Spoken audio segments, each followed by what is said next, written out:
Welcome, everybody. This is a 1 year celebration. 1 year, dude. We did it. Yeah, this episode's gonna be very low energy because you just got done being. Are you still sick? Are you done being sick? I have like a cough, and that's about it. But I tested negative. I'm negative again. So. I saw that. Congratulations. I'm excited. I'm happy for you. Thank you. My life's absolute shit. Welcome to the 1 year anniversary of I Have More Trophies Than You.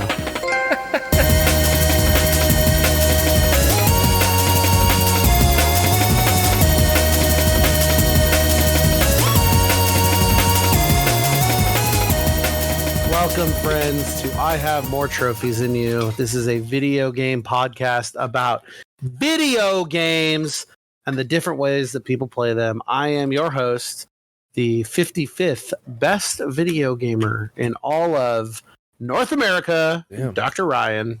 Get never close to that top 50. Hey, and I'm your now COVID-free host, Chris. I guess I was always. It could just be dormant. Yeah, that's true. That's the scary part. It's still living inside you. Yeah, because last time when we sat down to do this 2 weeks ago, I tested. You got COVID during the podcast. The episode. Yeah, like. Well, you didn't get it. You had it. Yeah, because I had tested negative, and then we recorded, and then like into hour 2, I just had this awful headache, and it was just like. It was really starting to hit then, and pretty much as soon as we got off the call, I was like, I don't feel good. I'm just gonna go like lay down. And then about 11 o'clock at night, I had 101 fever. So, you know, it came on quick. Funny? I've had that same exact problem. Do you remember last January? This is before we started the podcast, but I did a stream. Because I was the first person I know to get the second vaccine. Yeah. And I was like, I'm going to stream all day. I took the day off from work just in case. I'm going to stream all day and see if this thing hits me. And I streamed Resident Evil 4 for like 12 hours. And by the end, it was like, I guess I'm fine. I don't know. I guess I'll just turn this off. 20 minutes later, on my ass. Yeah. It's such a weird like it's so quickly it hits you. Yeah, because no, I mean that was different because it was the vaccine. It wasn't the actual. Yeah.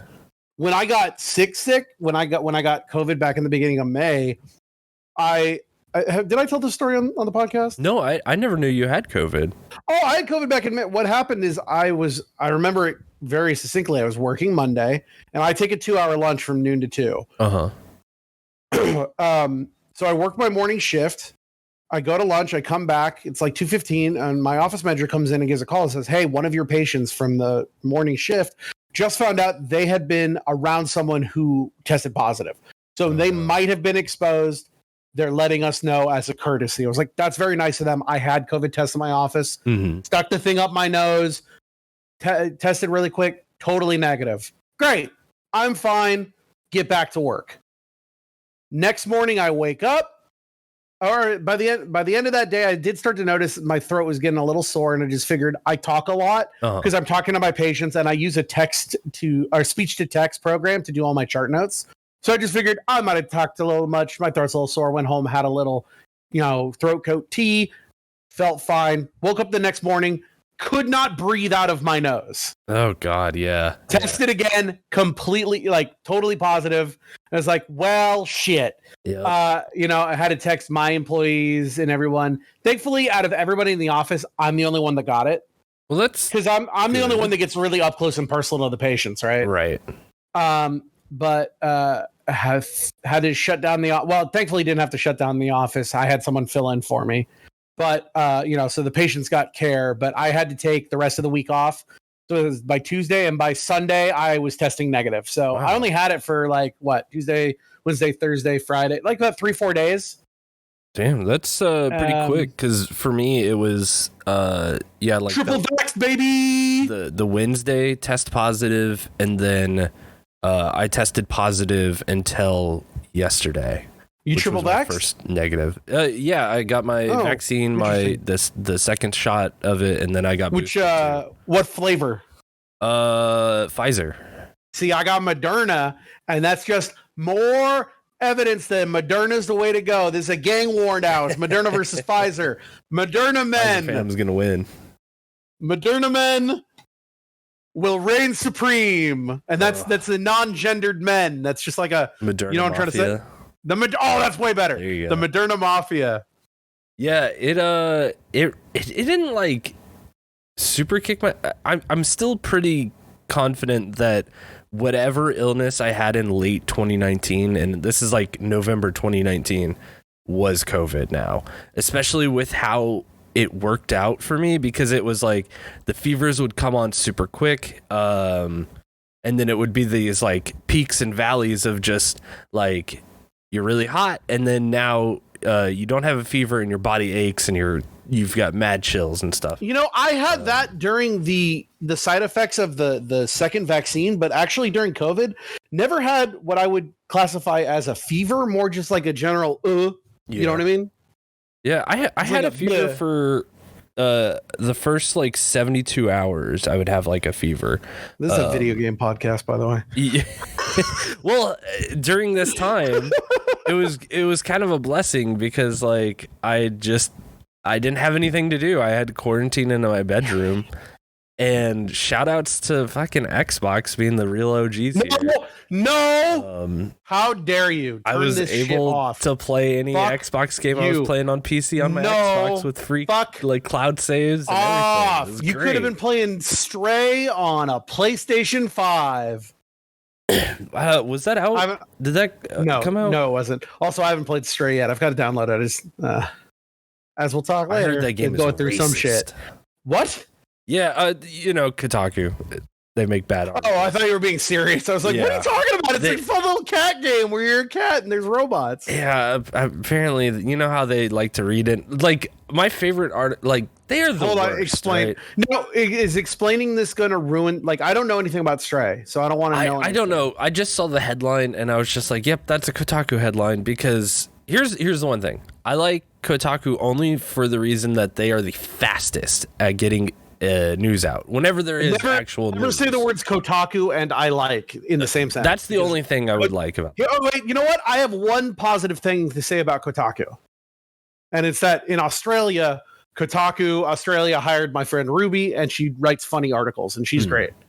But so good job, else, Australian Kotaku, and fuck the rest of the company. Yeah, everything else sucks, because Ruby Ennis, look her up. There was what was another article that came out the other day? It was like about Dragon Ball: The Breakers, and it was like Dragon Ball: The Breakers trailer drops with date and might confirm that Frieza is bi. And I'm like, what? Does it matter? Like, listen, this is very important. I want to be very clear with this. Yes. Nobody in Dragon Ball has sex. Even the people that have kids. No one in Dragon Ball. Goku has never had sex with a woman. Yeah. It works differently in the Dragon Ball realm. I gotta take it back. Only one person fucks. Vegeta fucks. Yeah. Vegeta fucks hard. They even say that in the series, because Vegeta's like, oh yeah, blah, blah, blah, blah. And Goku's like, ew, you do that? And it's like, dude, you have 2 kids. You have 2 kids! Like, you have to. Like, how did these 2 kids happen? I think Chi-Chi went to Bulma and was like, I want kids. And they found just the fucking Dragon Balls. No, they just got some skin cells off of Goku, Goku's hair and she did some fucking Capsule Corp freaky science shit. Maybe. And like, artificially inseminated off cloning techniques or something. That's it. Gohan and Goten are just clones. But like, even as you know what? No, wait. Chi-Chi was never pregnant. They're just clones. They're lab-grown clones. Well, that would be why Goten looks so much like Goku. Oh, wait, right? Also, hey, Mr. Satan fucks. Dude, Mr. Satan does fuck. Mr. Satan. Okay. People do fuck, 3 but only Vegeta. Well, because Bulma fucks. Vegeta, Bulma, Mr. Satan, and Mr. Satan's wife, who I don't ever think shows up on the show. Yeah, she, if I remember correctly in the lore, she like passes away at a very young age. Gohan fucks too, because they have a kid. Yeah, he does. He did. Okay. Well, he at least did fuck. Everybody fucks except for Goku. Yeah, Goku doesn't get it. Goku is permanently 12 and doesn't understand it. Okay, that doesn't work. Yeah, nobody gives a shit if listen. Look, not to disrespect anyone's sexual choice. Who gives a shit what Frieza does? Exactly. Frieza is there to be a shit and die. That series isn't about that. Like, you look, as an LGBT person, like, I don't care. This is my fucking okay. Hold on, real talk shit. This is my fucking problem with that Our Flag Means Death show. No, that show rules. Listen. You took two of history's worst monsters and made them gay icons. It's like, I want to be just like Blackbeard and whoever what's the other pirate that they based it off of? Is it Jack Rackham? Oh, it's who? Steve Bonnet? Yeah. Steve Bonnet. They both suck. They're both terrible people. That'd be like, honestly, that'd be like saying like, oh, we made a new show and who's your newest gay icon that everyone wants to be like? Mussolini. Yeah. Well, I mean, they did that. You know what I'm saying? Saint Young Men, where it's like Jesus and who else is it? Is like Buddha. What is this? Saint Young Men. It's an anime about Jesus and Buddha, and they like hang out and I don't know. They're like fuck boys, basically. Yeah, but they're not. Those aren't history's greatest monsters. Is what I'm saying. Don't listen. Anyone can believe anyone can believe in any religion they want. Minus Scientology, and it's fine.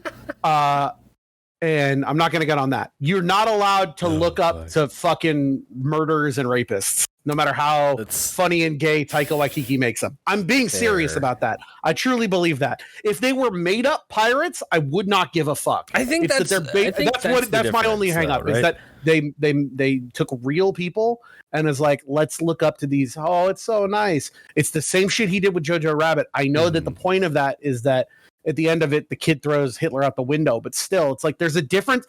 I like Taika Waititi. I saw Thor: Love and Thunder. It was great. We talked about it. There's a difference in the way that Mel Brooks made fun of Hitler versus how Taika Waititi did it. Mel Brooks never made funny Hitler. Mel Brooks made fun of the people who were caught in his wake and showed that he was a fucking monster and how gullible these people were. Right. But he never was like, let's make lovable Hitler. Whereas Taika Waititi made a character that people's like, oh, it's fun. It's funny Hitler. Oh, yeah. And it's like, I get what you're trying to do. And don't get me wrong. I love the guy, not Hitler, Taika Waititi. Yeah, that's a good distinction there. But I just don't like the way he's doing it. I still will support him. Fair. I mean, I think you can have that. That's a very valid opinion to have. That's just having seen Our Flag Means Death. I love that series, and I love it's probably hilarious pirates and shit. So it's it works for me as a show, and it's I totally get that. These are in the middle of what you were saying. Oh, don't worry about it. I drink some water bad.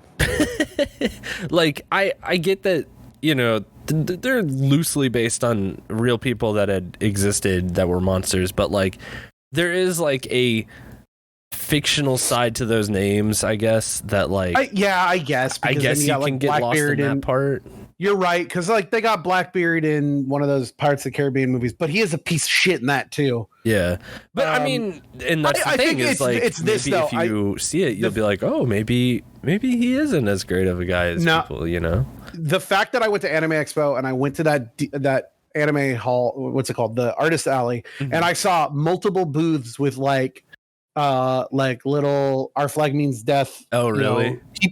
People here's Blackbeard and that other guy smooching, or here's little portraits that make them look like they love each other, and I'm like, you guys are missing the point here. These guys suck shit. But it's a good show. It is. I bet it's a great show. I bet if I watched it, I would go because Taika Waititi makes funny things. Yeah, but I don't like that part of it. It doesn't make me want to cancel Taika Waititi. It's just oh, you know what? I just don't prefer that. That's me. That's fair. Hey, I watched a better show. What'd you watch? Severance. Oh yeah, you did watch. Didn't you? You gotta watch that show. The less I say, the less I say, the better. All right. Maybe let me explain right now. Do you have so right now, hey, I'm not a cheap ass gamer, but I'm gonna speak for Jared that Jared would support what I'm about to say. They just rolled out a new service called Apple One, where it's Apple Music, Apple TV, Apple Arcade, and Apple Cloud services all wrapped into one for $15 a month. I was already paying for Apple Music for $10 a month, and the cloud thing is like $1. So it's like $4 more a month, and you get Apple Arcade and Apple TV. I don't really give a shit about Apple Arcade, but maybe there'll be a fun game that comes out that I want to play. Yeah. But I did care about Apple TV for Severance. I was gonna watch Ted Lasso with my girlfriend. We broke up last night. Fuck. The wound is still real. Oh, very much so. I'm to the stage where I'm just trying to laugh through it. That's a good way of going about it. Full disclosure, cried for like 3 hours last night. So if my voice is a little raspy, sorry about that. Hey, no worries. I was in a dark place last night. But a lot of people came by and said, hey, Ryan, you're cool. And that made me feel better. Yeah. Didn't help 100%. But I was talking to a friend and my friend was just, are you okay? I said, no, but I will be. And then my friend was just like, that shows a lot of, that what's going on. So I'll get through it. Everything will be fine. I had a really 2 seconds of complete darkness last night where it's just like, maybe not anymore. And then I realized that's a stupid thing to say. I should never say that again. You should make Ted Lasso your new but yeah, I'll watch your new I've heard that show's very happy. The void. Huh? Yeah. It's just that might be the show you need right now more than anything. Actually. Anyway, what I was saying is, so if you want to watch Severance, because they rolled this out, hold on, listen. They're offering a free month, and then you pay $15 a year or a month. I think I already have Apple TV. If you do, just watch the fucking show. But to say if you don't, sign up for the free month. There's only 9 episodes. You can easily watch those in a month and then just cancel. I think I already have it. I think my wife uses it all the time. And hey, if you're out there and you've already done that in a past thing and they won't let you use a free trial, just make a new email address. Yeah.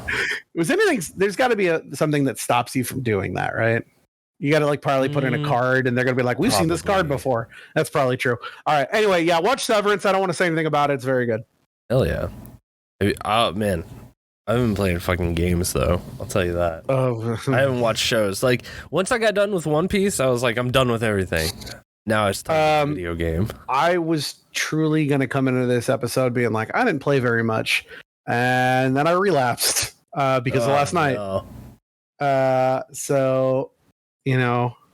let's see. 400 trophies on the way. Let's count them. Let's count them live. The last episode we recorded was on the 12th, right?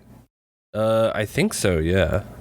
Yeah. So that would have probably been Black Wolf. Okay. So in that I've gotten 1, 2, 3, 4, 5, 6, 7, 8, 9, 10, 11, 12, 13, 14, 15, 16, 17, 18, 19, 20, 21, 22, 23, 24, 25, 26, 27, 28, 29, 30, 31, 32, 33, 34, 35, 36, 37, 38, 39, 40, 41, 42, 43, 44, 45, 46, 47, 48, 49, 50, 51, 52, 53, 54, 55, 56, 57 new platinums. What the fuck? I finished... I was in a dark place. I also How many finished in the last 24 hours? Most of those. Oh my gosh. Wow. I finished some more of the Fallout New Vegas DLC, and I've got one good game to talk about. It's all garbage, and then one game I really want to gush about. Do you want to go first? Do you want me to go? Go for it. You're already in. Okay, so here, we'll go really quick. What's the report? Okay, 4 whiskey stories. 2 A Winter Daydreams on PS5. A real whiskey story is like the ketchup story. It's a cookie clicker. A Winter's Daydream is a visual novel where you can't just let it autoplay. You have to, for 20 minutes, constantly click X. And I did that 2 more times on PS5 for NA and EU. I'm out of EU money. And I sold myself. I wasn't going to buy any more when I did that because I've got a person to spend money on, a person to spend time on. That's out the window, baby. We're buying more EU bucks. Life is meaningless. All right. Oh, no. Cursed Island is some game that was like 1 minute 53. The game that I actually want to talk about, we'll get back to, is Escape Academy. Mm-hmm. Then we got 4 Jumping Burritos, 4 Jumping Burrito Turbos, 2 Black Death, a Tragic Dirge. That's some walking simulator. It's garbage. We got 2 Welcome to Pammy's Story in the World of Project Sunrise. We got 4 more bowlings. We got Story 5 on both Jane and Pammy. We got the Silver Age 4 times. We got Gump Jump 4 times. We got Bump Jump 4 times. We got the Football Tea, the Tiger Tea, the Jumping Brownie Turbo. These are all 4 times. And the Jumping Burger Turbo. I'm also almost done. So I'm at 1,449, which means my next platinum will be a milestone. And I'm thinking about making it Nickelodeon. Oh, just because I don't like this game, but it's got Donnie from the Wild Thornberries as the icon, and I think that's funny. And then I played through the last time we talked. Had I played through Fallout New Vegas's? Which DLC had I done? I hadn't done any of them, but the last time we talked. So since last time, I've played 3 of the 4 DLC packs. I played Dead Money, Honest Hearts, and Old World Blues. I know last episode was our New Vegas episode, but I'll just go really quick. Dead Money sucked shit. It was this DLC where basically they take all of your stuff away, and it's about trying to get into the Sierra Madre. So it's the treasure of the Sierra Madre, but it's a casino instead of a Western. Except that the way that they do that is they put you in this little town above this casino that's got things that don't die and poisonous goo that you can't walk in and tons of traps. So it's just like, all right, here you go. You have no items, you have no weapons, and everything's trying to kill you. And it was just kind of boring. It was kind of long. The second one was called Honest Hearts, and that one they gated you with how much stuff you could bring into it, but that's fine because once I had my auto pistol that kills everything, I only needed that, some armor, and a shit ton of stim packs, and I was able to get through that while watching The Boys. So Honest Hearts was basically you going to Utah, and it was really weird. It was like Mormons versus Raiders. Weird, because you got to help the new Canaanites, and this guy that's quoting the Bible, and he's a Mormon missionary that got burned on the stake by Caesar. I don't know. It was really fucking weird. It's just it was nothing. It was just go here, collect some things. Go here, collect some things. Who do you want to side with? Well, I got to side both ways. So, make a save and do that. The same thing in the fucking each DLC only has 5 trophies. So like the trophies in Dead Money were get 500 of the new money, get all of the like new companions, and then do the quest. And then there's at the end you can either kill the bad guy or leave him to die in the vault. So I had to have a save and do both of those. And then in this one it's like, do you want to take the peaceful option or the fucking fight option? I had to do both of those. And then the third one was called Old World Blues, where that one was at least the funniest one. You go into like this giant underground research facility, and people that have been living there so long that they've put their brains in robot bodies, take your brain out and hide it, and then you got to go find your brain. Whoa. And you fight a lot of like robots and lobotomites, which are people without brains. It's just kind of whatever. It was funny. How do you function without a brain? It goes in a jar, and then the jar transfers your consciousness to your brain because your brain's full of wires. Okay. It's stupid, but whatever. It was fun. All the trophies, there was one trophy there for finding 8 collectibles, and then the rest of it was just play the game. And then the last one I've got is called Lonesome Road, and I don't know anything about it. All I know is it's got the longest one because there's a trophy for detonating all the warheads in the area, and there's like 30 or 40 warheads. So that one's just going to take a while. I'll probably sit down and do that in a day. The game I would like to talk about is a newest game from Skybound, and I believe the company that they're the ones that produced it, and then it was made by a company called Coin Crew Games. Oh, apparently also IHMTTY did this. Anyway, Escape Academy is very simple. It's just fucking escape rooms with the idea that it's like Hogwarts, but if they instead of teaching escape magic, they taught you how to escape from shit. Yeah, and there's like so the gameplay is very much like you're in an escape room, and then in between that you have like visual novel stuff, right? I mean, I wish it's trying to go for a Persona vibe, and I will say, I think the one downside of the game is that they try to do like that, but it's kind of just slapdash. It's like, here, you can talk to these people and get a little story, but like, there's no choices. There's nothing to be made. I would have liked to have seen a little bit more out of that. It's sort of like it's a visual novel of, hey, something's happening at this escape academy. Now escape from this fucking room. That being said, the puzzles are excellent. Yeah, I've watched a lot of you or a lot of the gameplay through you, and then not only that, but I was watching Jesse Cox and Dodger play it this week. I don't know who those people are, but are they people I should know? Yeah, they're like big YouTuber. Fuck them. Anyway, Twitchers. continue. But yeah, like the game looks super cute. They were playing it co-op, which you can play the whole game. Because you can play the game solo, local co-op, or online. The online co-op, you still have split screen.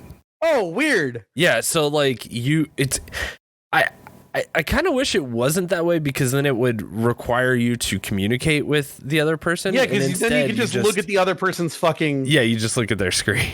All right, that's a little too bad, but whatever. I mean, yeah, here's but the thing. Otherwise, I mean, it still looked like a great time. They were having fun. So I want to like give this the full, like we're talking about it like it's for an episode, because I want to talk about the trophies. So here's the thing. Right now, it's the only time I'll say something nice, but if you have Xbox, it is on Game Pass. But I bought the game on I bought the deluxe version, which it was basically the PS4, the PS5 version, and it comes with a season pass, because they've already announced they're going to have DLC later this year. They're putting out a DLC pack with 5 new rooms. Then there's going to be some free upgrade, but they haven't really talked about what that is. And then early next year, there's going to be another 5. So it's like this game is only 12 rooms, and I think it was $16 normally or $30 to buy it, which is what I bought it for. So basically you get another entire game over the next couple months, which is you said $30, right, for everything that you got? I want to say it was $30. That's such a steal. Should I can't check it because I already bought it, so I can't look at the price. We'll say it's $30. Yeah, we'll say it's $30. If it's not, then if it's not, then Chris will. All right. $30. If it's not $30, whatever the difference is, you're going to send a bill to Chris. Nope. Chris's full name is Chris. No. They live at. Nope. And just send them this to me. Send them a bill for the rest and a self-addressed stamp envelope. So you do have to dox yourself to Chris, and then they will send you the rest of the money that you are owed. You promise that, right? No comment. That's a yes. Okay. I want to say 28 trophies. This game can take you. It took me about 8 hours if you're doing it correctly, or it also came with a PS4 version. So then I loaded it up again and I did the entire thing an hour and a half because I already knew all the puzzle answers, and that's including like taking a break to go make a sandwich. Like I think right now the fastest time in this game, if you on doing it, knowing all the answers, you can platinum this game in 30 minutes. But there's no fun in that unless you're buying it twice and doing what I did, which is you play the game legitimately, have your fun, and then go see how fast you can run through it. What's your speedrun time? You should have recorded it and uploaded to speedrun.com. Knowing all the answers. So the thing is, I was also still going for trophies. And like I said, I took a break. I bet knowing all the answers to this game and knowing what you have to do, if I had all written down in front of me, because like I remember it, but then there's that thing. It's like, oh shit, what was it? And then something will trigger my sense memory. I go, oh, that's right. If you remember, if you write it down and have it in front of you, I bet I could beat this game in under half an hour. Damn. Easily. I wonder, you know what? Because they're good puzzles, but once you know the answer to a puzzle, like what's the, yeah, there's no then it's just the time it takes the time of just moving through the things and putting the things in the things. You know what I mean? Yeah. What were you going to say? The world record is 19 minutes and 58 seconds. I bet on a mouse and keyboard I could beat that. Yeah, it was done on PC. Yeah. But the Xbox Series S is in 6th place at 34 minutes and 26 seconds. You could be the first PlayStation up there. Fastest time on PS5 is 1 hour 55. And the fastest time on PS4, this is just in America, is 30 minutes and 22 seconds. Yeah. I did it in 1 hour, 28 minutes. I was the second person in the world to do the NA version on PS4. And I was the 7th person in the world to beat it on PS5 because I did that one first. Well, some people got it early. Yeah. Actually, everyone got it on the day it came out. Well, but that person probably got it early. Anyway, trophy-wise. So there are 12 puzzles. There's 1 trophy for each of those. There's trophies for earning an A+ on at least 10 of the 12 escapes. And the thing is, it's really easy to earn A+. All you have to do is it's not time based. It's not like to get an A plus, you got to do it in this amount of time. It's literally just don't use the hint system. Mm-hmm. That's it. So if you just work it out yourself and get it out under time, it's great. And if you fail, you can just start over again, and then you'll know what you did up to that point. So just don't use the hint system unless you really are stuck, and then use the hint system, quit out, and start over again. I guess would be. There's one for sprinting. Oh, open 30 lock. Anytime you solve a puzzle, that's considered a lock. And so by opening 30 locks, you'll get 2 trophies, one for 10, one for 30. There's over like. By the time that if you play that game legitimately, there's over like 100 locks. I'm doing quotation marks. Mm-hmm. There's one for sprinting over 400 meters. If you hold down one of the sticks, you can walk a little faster. If you just remember to do that, you'll get that so easily. There's a trophy for having 8 side conversations with characters on campus. That's what we were talking about. So in between puzzles, there'll be things where you can see a little scene and talk to people. It just adds a little story. It's nothing different. The one collectible trophy is for reading 10 different editions of. There's a new in all 12 of them. There's a hidden newspaper that just like fills in some world lore. And if you find 10 of the 12 newspapers, you get a trophy.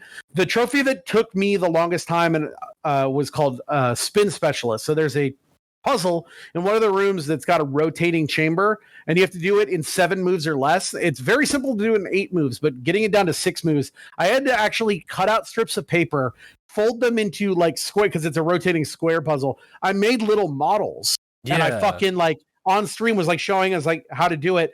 And I was talking to our good friend Carlos, who works at Skybound.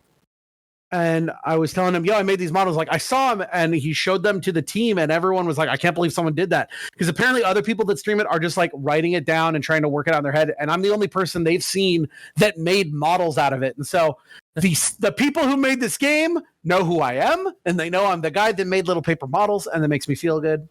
It makes me feel good. Now let them make your trophies. Yeah, let me just put hey. You guys make good trophies. I like these trophies. These were good trophies. If you need a little help, if you want some ideas on trophies for your DLC, hit me up. There's 3 trophies for doing something with a partner, which there's doing 3 full escapes with a partner. There's giving 5 items to a partner, and there's solving one specific puzzle in one of the puzzles with a partner. And I will say that if you don't have someone to play with, you are going to need a second controller. But the thing is, if you just have a second controller, all you need to do is just let them sit. And 3 puzzles is really simple. When there are 2 puzzles that once you know the answer, you can answer because you'll know it already. You can do those rooms in under a minute. Like there's one room where if you know the puzzle, you can get out in 5 seconds. Jeez. Well, because you know the answer. Well, yeah, you know the answer to get just through the door. And then you do that one. You do this other one called Under Pressure, which you need to do in under 3 minutes, which you will once you know the answer. And then there's one where you have to do a very specific staff on a specific puzzle. So you can either do 3 easy ones and then just get to that puzzle and do it, or you can just finish that puzzle. The puzzle at the end of that room where you have to do this trophy called Groovin' Baby to solve a Disco Fever puzzle is a pretty hard puzzle. In that, even though once you know it, you still have to like figure it out unless you've got it written down. So whatever. There's one last puzzle. There's one trophy here I do want to rant about a little bit. Mm-hmm. And there's a trophy called Musical Prodigy, which is find a way to play Mary Had a Little Lamb. I remember that. In 2 different puzzles. One puzzle has a piano and one puzzle has bells, where you can, you have to play a tune to go on, or you can play Mary Had a Little Lamb. I didn't know what Mary Had a Little Lamb was, so I looked it up. Apparently, there's 2 different ways to play Mary Had a Little Lamb, and you have to play it in G minor, because if you don't, the game won't register. So I played Mary Had a Little Lamb, and nothing happened. And then I can't remember who it was, but somebody in my chat when I was streaming was like, try it in G minor and linked it to me. And I'm so sorry, I can't remember who you are. I think that was our good friend Kevin Hilt. Was it Kevin Hilt? Yeah. Thank you, Kev. We'll give Kevin credit. Thank you, Kevin, for helping me play Mary Had a Little Lamb in G minor, and I got the trophy. Now, when I got all these trophies, these were rare and hard to get, but of course now the game is out and people are playing it, and that's good. So it's already like a 50% completion rate, because it's not that hard to platinum. You just have to basically beat the game. So it's not going to be, if you're looking for rare trophies, it's not going to be one. But if you're looking for a fun fucking time, I know that last week, our last episode was our like mid-year roundup, but I want to say this game is already in my top 3. This is going to be one of our top 10 games for the year, probably. Chris, I really think you should play it just so you can talk to me about it by the end of the year. And like I said, it's free on Game Pass, so you should play it. Freshen up my mind so that I don't know all the puzzles, since I've pretty much watched two people play it all the way through. Shit. Well, just play before the end of the year. Yeah, we'll play it eventually. Probably later in the fall. You'll get all the achievements, but you won't be as cool as me because I'll have all the trophies. I didn't say the name of the podcast, doesn't count. Anyway, that's my platinum report. What have you been playing? Oh my gosh, I have been playing a lot of Pokemon Unite. Oh, hey, you know what? You're a piece of shit. Why? The Final Fantasy Origin DLC came out and you didn't play it. Yeah, I haven't played it yet. Well, I was busy with other stuff this week. It's shit. My first thing to play though. Like, apparently there's some things that make it really hard, but somebody found a way to trivialize it and make it so I don't really have to do it on the hard difficulty, and I'm gonna probably do that because fuck this game. Yeah, the game is so good. Also, how much does it cost? How much does it cost? I want to say it's probably like a $30. Shall we? If it's $30, then it can go fuck itself. Well, there's no way I'm paying two more coming. There's no way I'm paying $30 for 12 trophies that only equal 195 points for a game I don't even like. Let's see how much it costs right now. We're gonna look it up. There's a season pass. There's two more DLCs coming out, because there's this one is the Dragon King. This is the Bahamut one, and then I think the next one is probably either Shinryu or Gilgamesh, because it's like interdimensional rift shit. And then the last one, I think, season pass is $24.99. Us playing as the Warrior of Light and finishing the a set consisting of additional dimensions: Trials of the Dragon King, Wanderer of the Rift, and in all caps, Different Future. Yeah. $24.99, but you do get the season pass for both. Yeah. I don't want to do that. $29.99, right? $24.99. Oh, I'll fucking do it. I'll wait like 3 years when it's on sale for like $3. I can't wait. I'm so excited about it. But also, I don't really care about DLC for game. Like, once I get that platinum, I only do the DLC if I care about it. Like, Fallout. Mm-hmm. Or like Control. But there are games like, I played Far Cry 6. I was okay. And you want to play all this DLC that, technically I own because Jared hooked me up with the version that came with all the DLC. And I was like, I don't know about that. I don't know. Stranger in Paradise was such a game that I am so excited for that DLC. If someone normally I wouldn't care, who super cares about this game and is talking to me right now were to gift me the DLC, I would have to play it. But until then, I don't think so. Anyway, go ahead. There's like 3 new stages, I think. So I'm ready for that. Like, I just love running around in that world and killing things. So I'll play it for the next one. That game is not as bad as I said it was. I think it was just that I couldn't understand how much you were loving it after it made me annoyed. I think I gave it a 3, didn't I? I think so. Or 2. I would say it's mid. That's fair. Yeah. I mean, because I could definitely see where some people will like it a lot and some won't. It's just big dumb fun for me. Yeah, it'll be fun, and I can't wait to put it number 6 on our best games of the year list. It can definitely be the top of the bottom 5. No, it's going higher for sure. Oh no! It's going to be at number 6, and it won't make it any higher than that. Anyway, please continue. But yeah, Pokemon Unite. Let's hear about it. I played a bit of Pokemon Unite. There's an awesome 1-year anniversary going on right now in the game. Like, if you log in, you basically, for the next however many days, because you have to do it like once a day, of course. Yeah. You get 5 free characters, which is awesome. Because you have to, cool. It's a MOBA. You got to buy the characters that you don't have. It's got a weekly rotating one. Breaking news: I'm no longer the 55th best gamer in all of North America. I'm now number 56, and guess who just dethroned me as number 55? Who? Just Blaze 78. Blaze? Oh, man. This motherfucker. Yo, you know what? Can you put them up to this? No comment. Just thinking about it, this is a side tangent. They're doing a new Tiny Toons. They're doing Tiny Toons Luniversary. Wait, where they go to college, I guess. I don't know. No, so they're no longer tiny? I think they're still tiny. How are they tiny but going to college? They're really loony, I guess. Okay. But here's the thing. Uh-huh. So the joke, right? It's I'm Buster Bunny, I'm Babs Bunny. No relation, right? Yeah, they're twins now. but they have Now they are related. That sucks. Yeah, that's the joke. That's the joke, guy. The whole thing is that they're no relation. Now there is relation, and it's not funny. It's not Stop funny. that. Did you like Tiny Toons? I did. I love all of the like Spielberg produced cartoons.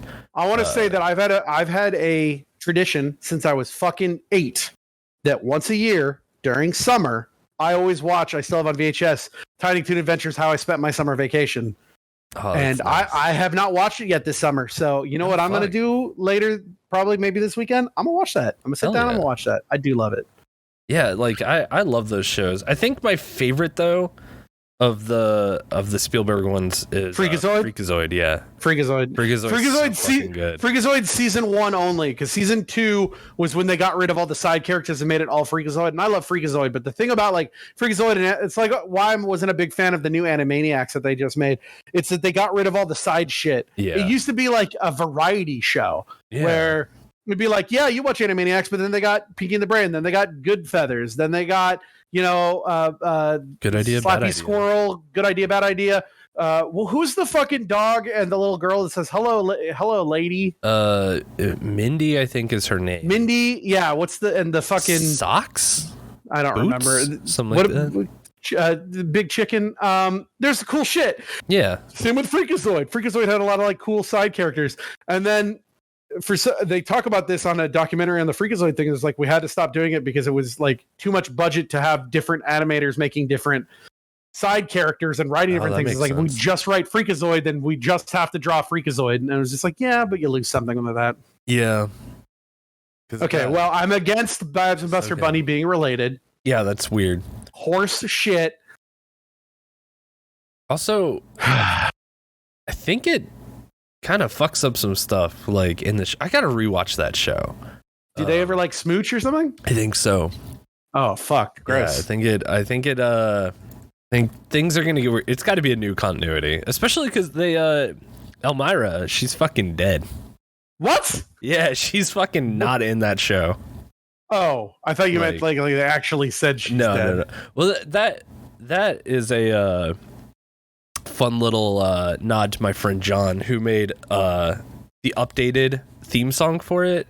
And whenever it gets Elmira, it just cuts him in. He goes, Elmira's fucking dead. And then it cuts back to the fucking theme.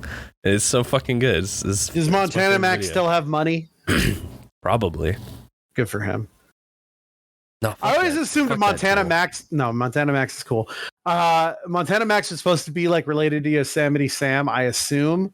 But it's just like Yosemite's was the assumption. I'm just putting it together. Was the assumption that Yosemite Sam, who was a minor, finally like struck gold, and then like I think so. Maybe was rich, and so his son Montana Max had all that money.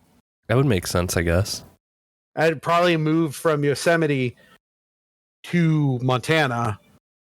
Yeah, it's cheap. Yosemite's in California. You could have a big ass house. Yeah. Do you like the Ex Machina? Ex Machina. Wasn't that in Montana? Did they ever say where that was? They just like weird robot facility somewhere in the woods. Wouldn't that be the one place you would do it? Is in fucking Montana where no one is, so you just make this like crazy robot forest. It's like, yeah, because it's the only place where there's no people, but also there's still nature. Because you wouldn't go to fucking Wyoming. That's just like a fucking dirt road. Yeah. Utah's got some good stuff, but also, you got to deal with the Mormons coming around being like, why are you making robots? Get out of here. Terrible. I'm sorry. Yo, maybe cut that part. Maybe cut that part. Maybe cut that part. Maybe cut that part out. I don't want to be dismissive of other people's beliefs. Unless you're a Scientologist. That's the only one you're allowed to be dismissive of. But hey, they are. Go play fucking Pokemon Unite. Anyway, Pokemon game. Unite. I've talked about it before in this show. Okay. So let me talk about. It's another Pokemon game. This is actually a mainline series because I played through Pokemon Sword. I didn't play Shield. I'm not playing both of these fucking games. You played Pokemon Sword? I played Pokemon Schwartz. I see your Schwartz is as big as mine. It wasn't at the time. Oh no! But it is now since I have a full team. Dude, that game for years now, I've had people just like give it a shot. It's really good. It's this one. It's it's really cool because, you know, it's bigger and it's on your screen and it's a little bit more open world and all these reasons, right? The game fucking sucks. It is not a good mainline Pokemon game. And I'm still sticking to my guns and saying that this is probably one of the worst ones that they've ever made. And it really does. It's so stupid and weird. So the one big thing that I love to complain about with this game is that they cut the Pokedex, right? It's only like 400 Pokemon in this game. This is when everyone was just like, what the fuck? Not all the Pokemon are in the Pokemon game? Right, which is something that they promised they would never do, because the whole point of Pokemon is that you're supposed to pass down those Pokemon. Gotta catch them all. Right, and when I become an adult, like they've even said this, is when you become an adult and you stop playing the games, you have all these Pokemon that you can give to your children. That's the point of moving it from generation to generation. That's why they've been breaking their back to make it so that everything from the Game Boy Advanced all the way forward. So Gen 3 to now you can transfer. Well, they already did that because I can't. What about my original Pikachu? Those were the my surfing Pikachu that I got at Toys R Us. Yeah, that one they were really upset about that. Like they were really bummed. But then again, they did make good on that because they put those 2 generations on the virtual console and made it so then you could transfer it. So they're not the same, but like if you wanted that nostalgic experience of playing those games and transferring them forward, you could do that now. Yeah. But that's the thing is, if you cut out Pokemon, someone's favorite isn't going to make it into the game. Every Pokemon is somebody's favorite. So that's already a big problem. No. Nobody's favorite Pokemon is Paris. Oh, Paris is so cute, though. Nobody's favorite fucking Pokemon is Tangela. Tangela is fucking cool. No, he's got little red boots. No, it's not. Tell me one fucking person whose favorite Pokemon is. I only know like the first 2 generations, so I'm trying to think of the shittiest ones. It's everyone's. Everyone has a weird favorite for sure. I want you. I mean, mine is the most popular, but like that's fair. What's yours? I love Piplup. Piplup's my favorite. And which one's that? He's the water starter from Gen 4, so Diamond and Pearl. What is it? Is that a little penguin? Oh, the little penguin. Yeah. My favorite is Haunter. Haunter's good. That's a good favorite. Because he fucking knocks you out, eats your dreams, and leaves you brain dead. That's fucking terrifying. And he's Poison and Ghost, which are the 2 coolest. Poison is the best. Hey, Poison is the best type of Pokemon. I'm just gonna say that right now. No, it's Bug. It's 100% Bug. Bug is the worst. Bug's so good. I'm trying to think. You see Dwebble? Okay. He's so Hold cute. on. Nobody's favorite fucking Pokemon is Metapod. Okay. Email me right now to ihavemoretrophiesthanyou at gmail.com. Metapod's legitimately cool. It's not. It's a fucking useless Pokemon. In my top 10, I shit you not. Weedle. In my top 10.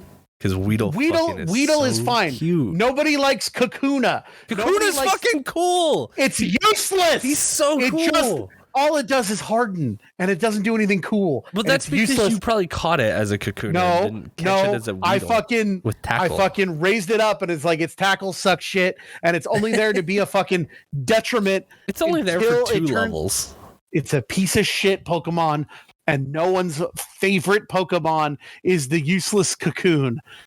Don't fucking lie to me. There's somebody out there. There's somebody out there whose fetish is I demand that they email into the podcast legitimately. I know no fucking jokes. Don't be a jokester. I'm talking to you right now, like directly talking to Tylon. Do not email in as a joke and be like, of course my favorite is Kakuna and Metapod. No, it's not. Don't. Also email in your favorite Pokemon. Yeah, but look. Email in your favorite Pokemon and what you think that Pokemon's favorite platinum would be. Here's my complaint, right? Haunter's favorite would be probably what's a game about weird the people falling asleep or something spooky. You know, I bet Haunter would really like Resident Evil 2 remake. There you go. I could see that. What would Piplup's favorite video game platinum be? Oh man. There's a Happy Feet video game on PS3, I'm pretty sure. Hey, there you go. It'd be Happy Feet.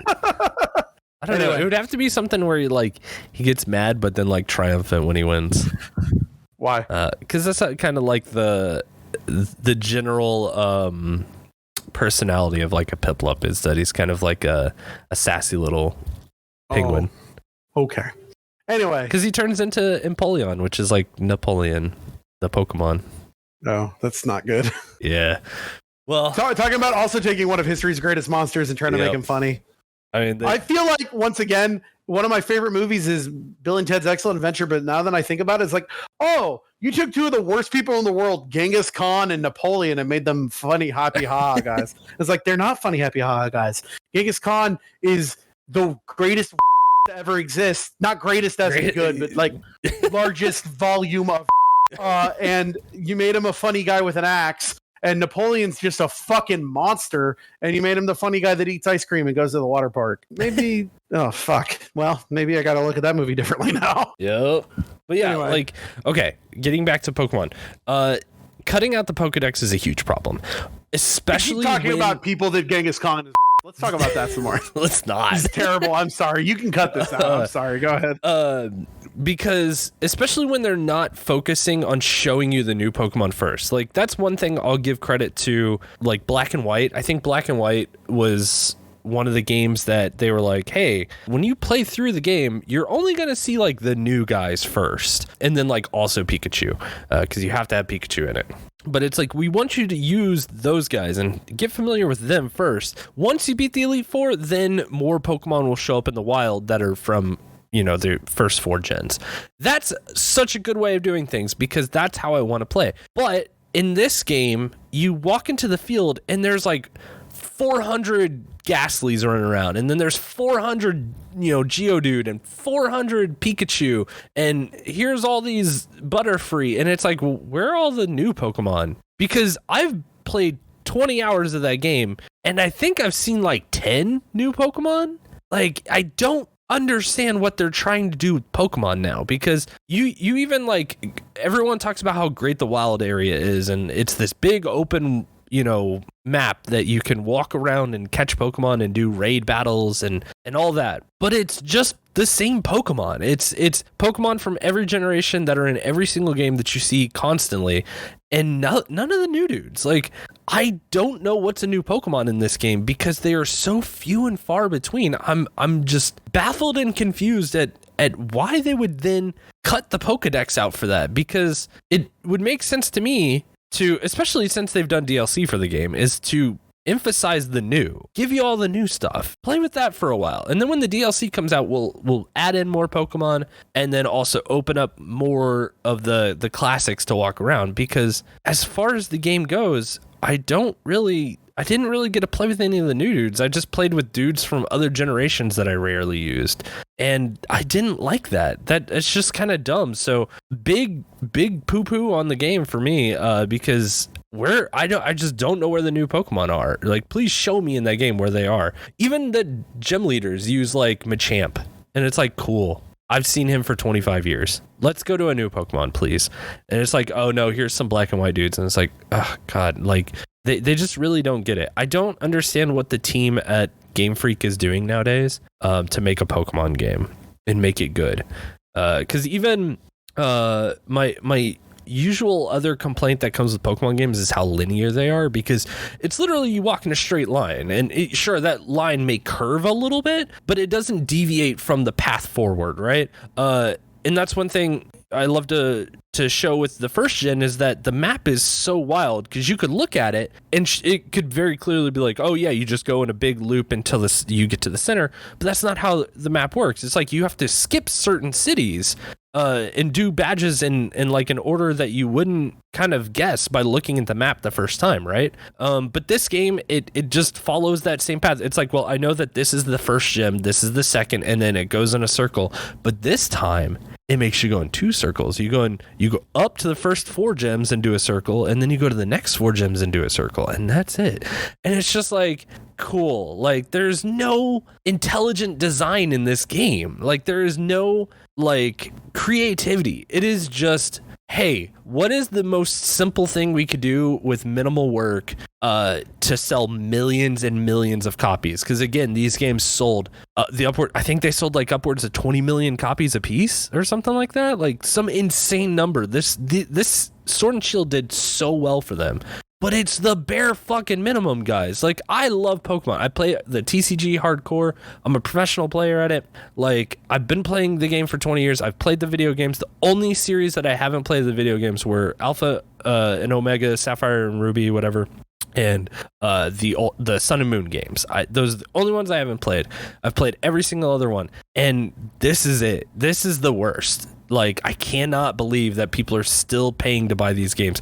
These are trash. These are not good. And the game is so easy to complete. Like, never had a problem. Just walked through everything. Even chose a bad starter to begin with. Like, the gyms aren't even interesting. The first 4, they're just like, it's grass, fire, water, and then, like, ground. And it's like, cool. Where's like fairy gym or ice gym or the dark gym or ghost gym? Nope, just basic types this time, guys. And it's like, really? So I don't know. I don't understand. I think you know. I think you don't like it. I wanted to see how long you would go. You've been talking for 6 minutes about how much you hate this game. Yeah, because the thing is, but I'm saying, I think when you say the phrase, I don't know, it's like, oh, I know. You don't like it. We got it. It's just, I don't know, because it's like, they've totally made good games and they have good ideas. I mean, the card game is a shining example of that. But it's like, what the fuck are they doing? Like, what do they think in a production meeting where they're sitting there and they're like, how are we going to make the next game? Make it as bland as you can. Is that really the thought process there? I mean, I'm going to say something just to be a devil's advocate here. And I've noticed this listening to a lot of our previous podcasts, and I've stopped to try to do it ourselves. Mm-hmm. Neither of us make fucking video games. And so to be like, well, why didn't they just do it better is a pretty just like, it's a nothing statement. I don't know. We don't know how to make it. I don't know how to make a fucking video game. You don't know how to make a fucking video game. So I don't know how to make. This is what they made. I don't know.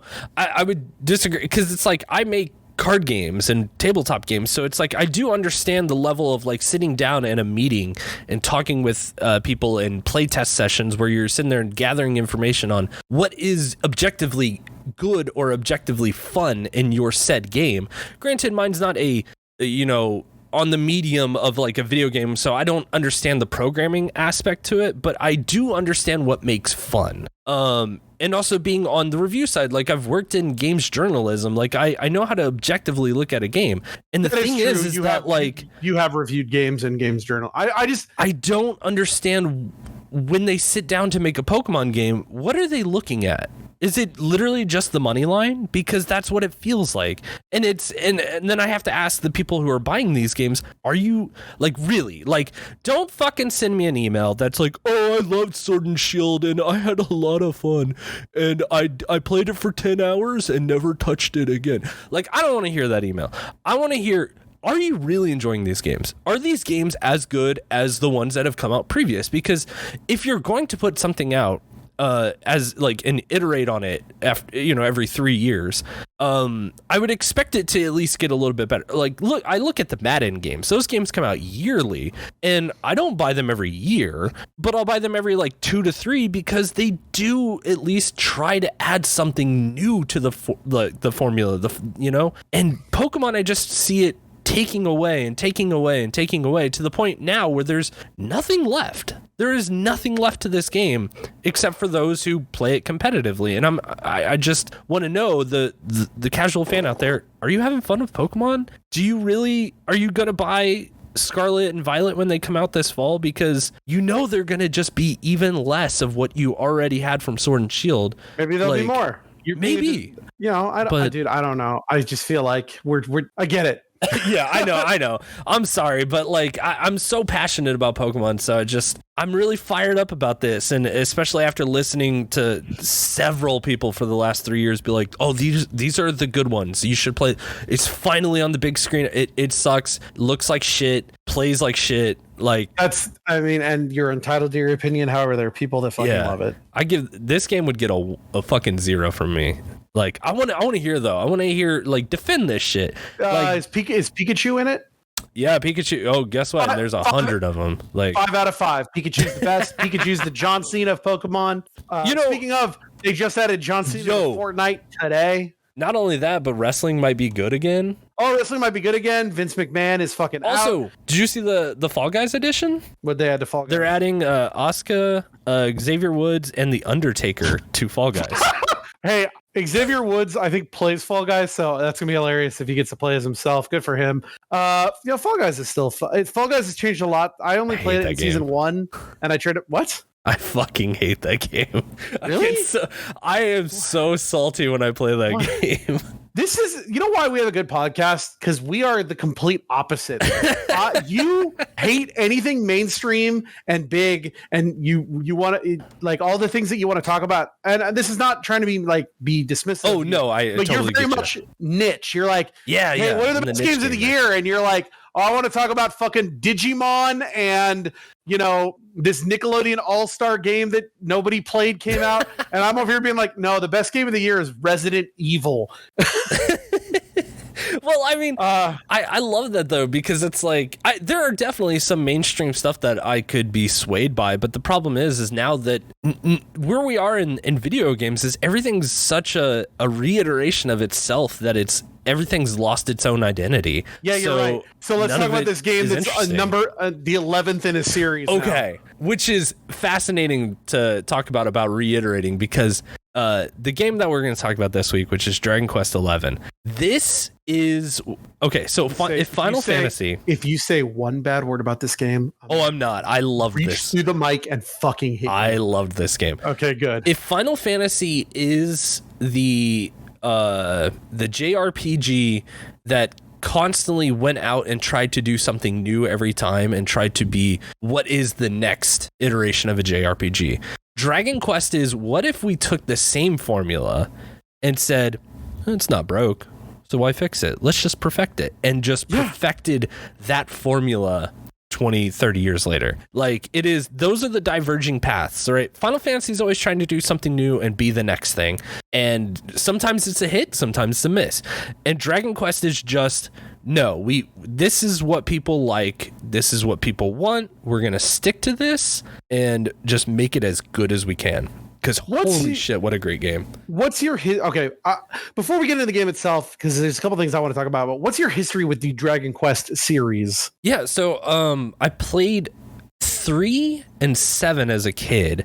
I think I played 3 on was it like the Game Boy Color? There was like a Game Boy version of it or something. And then I played 7 on the PS1, I want to say. Those I played at a very young... 8 was the PS2 game. Yeah, 8 was the PS2 one. And then I played 8 when it came out, because like I'd played 3 and 7 as a kid. Granted, I was a very little kid, and I was just like, oh yeah, I like these little like RPGs.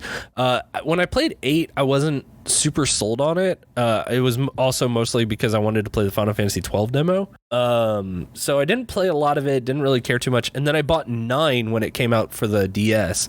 And I played a lot of that, but I never could get into the game. And then I've played a little bit of Dragon Quest X when I was living in Japan, because I wanted to play like the MMO one. I loved Final Fantasy 11. I love Final Fantasy 14. I was like, well, fuck, I should try their other MMO. And it was fine. It was just, I think that there was too much like in the language that I couldn't decipher. So I just I felt like a lot of things were going over my head and I wasn't going to enjoy a lot. So I didn't play a lot of it. But yeah, I've played a lot of Dragon Quest. I've also recently played through 1 and 2 over like in the last couple of years, which are great classic, RPGs. So yeah, I love the Dragon Quest franchise. I just there's a handful of them that I haven't tried, and I would really like to go back in and play. Although I think 3 is getting the 2D HD remake thing. So I'm very, very, very excited for when that comes out, because that is the best, maybe the best one. 11 really captured my love. So here's my history of Dragon Quest. You ready? Mm-hmm.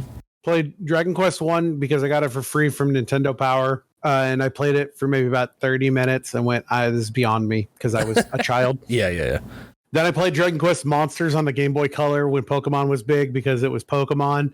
And it was just like, it's not as good as Pokemon, but it was fun. Yeah. Then I played Dragon Quest 11. Oh my gosh. So you haven't played wait. And in between that, I played Yakuza Like a Dragon, which is basically a Dragon Quest game. Yeah, basically. Have you played the Builders games? That was another one that I've played, but I haven't played like too much of. My wife loves the Dragon Quest Builder series. I own Dragon Quest Builders too, but I have yet to play it just because I think right now, especially in my terrible depressive episode that I'm having right now, something like that would be good. I was thinking about starting Doraemon Story of Seasons or Stardew Valley on the PS4. Yeah, I was actually going to start Doraemon this weekend, so... Doraemon, you mean? Yeah, Doraemon. Yeah, let me try that again. Doraemon. Doraemon. Doraemon, like I just said. Anyway, so so I don't have any fucking like the Dragon Quest series is not precious to me. Right. I know what it is from cultural osmosis, but I never played them. And I can safely say that Dragon Quest 11 is a top 10 JRPG of all time for me. That's pretty bold, but I respect it. I think it could slip into the top 10. Here are the top 10 in no specific order. Ready? Yeah. Persona 4, Persona 5, Final Fantasy 7, Pokemon Red, Pokemon Gold. Those are JRPGs. This Yakuza Like a Dragon, I'm going to count that as a JRPG. Yeah, it is. I can't think of 3 more. Well, you're missing like Xenoblade and... Never played it. Oh, man. Final Fantasy 9, the greatest game of all time. No, I said 7 already. I'm good. Oh, man. We got to do an episode on 7. Well, like, we got to, I guess, do the remake one day, because it was an episode we want to do of, like, 7 versus the remake, which I think would still be fun. Yeah. Oh, you know what? Golden Sun. Golden Sun's okay. I would like to replay that game, because for some reason, I feel like it wouldn't hold up as well, but I haven't played it in 20 years, so... And do you want to know why those 8 are the top 8 JRPGs of all time? Why? And also, I fully expected you to just say Persona 4, Persona 4 Golden, Persona 5, Persona 5 Royale. No, those don't count. They're the same game. Because those are the only 8 JRPGs I think I've ever beaten. Oh my gosh. I don't really play JRPGs. Oh, it's such a good genre, though. You see, you're like I played a little Earthbound, but I never finished it. I've never played Chrono Trigger. Oh yeah, Mother 3 would probably be up there for me. Fucking beautiful ass game. Earthbound's great, but Mother 3... Does Mario and Luigi Superstar Saga count? Yeah, that's a JRPG. Oh, that's definitely in the top 10. Yeah, man. that's a good one. That's a great fucking game. Yo, this fucking Dragon Quest game was... Does Fallout just count? A delight. No, that's not a JRPG. Why not? It's made in America.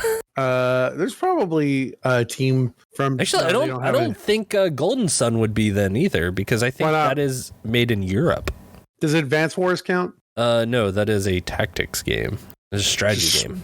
Does Marvel's Spider-Man count? No, that's that is an action. Does the Japanese version of Control count? No, that is a game that's ported to Japan. But the box says it's a 0D rating on it. But it wasn't made there. I mean, they made the box there. They probably didn't. They probably made that in China. I still need to... It's funny. Once I have it now, it's like all I got to do is beat this the DLC on this Japanese version of the PS4 version of Control, and then I have every Control trophy. Damn. And then we can do our Control episode. I'd be down. But we're doing Dragon Quest. Let's talk Dragon Quest. So here's my history with Dragon Quest 11. Picture this. It is 18? Let me see. I think that's about... No, 2019. It's July 27th, 2019. Oh my gosh. And Ryan wants to play a game to get a cool platinum. And I told my friend Jared of Cheap Ass Gamer, I think I'm going to try and beat and get the platinum in Dragon Quest 11. Wait, hang on. Was it really July 27th? Or are you just throwing that date out because that's tomorrow? Or technically 3 days ago? Oh, no. That's the date that I get the first trophy. Wow. That's wild that this happened to just fall right then. Cool. Oh, yeah. Okay. Weird. Yeah. Good timing. Yeah. So I start playing the game. And Jared's like, there's no way you're going to get the platinum in a month, because I had about a month till I wanted to get the platinum for a specific like milestone thing. And I was like, I had about a month to get there. This is before I went crazy and did like all of this is before the market crashed on platinums, and we're not getting, jumping turbo, Pig D platinums before the fucking rut of garbage, which I truly was going to quit. And then, when you're going through a breakup, a lot of people can turn to things such as drugs and alcohol. I turned to fake trophies on a video game. So I'd say in the long run, Probably the healthiest option. Also, I bought every Choco Taco at my local 7-Eleven because they're not making Choco Tacos anymore. So I literally went and bought every single one. Oh, no. I have like 30 Choco Tacos in my freezer right now. Holy shit. Well, they don't make them anymore. They're going to go bad in like a week. No, they're in my freezer. That doesn't mean that it's safe forever. You're going to get freezer burn, and then you're going to take a bite and be like, oh, this tastes... Well, fuck you then. I'll eat 30 Choco Tacos in a week. Is that what you want to hear, Chris? I'll bring them over, and my niece and nephew will eat them. I don't know. There you go. Anyway, so I...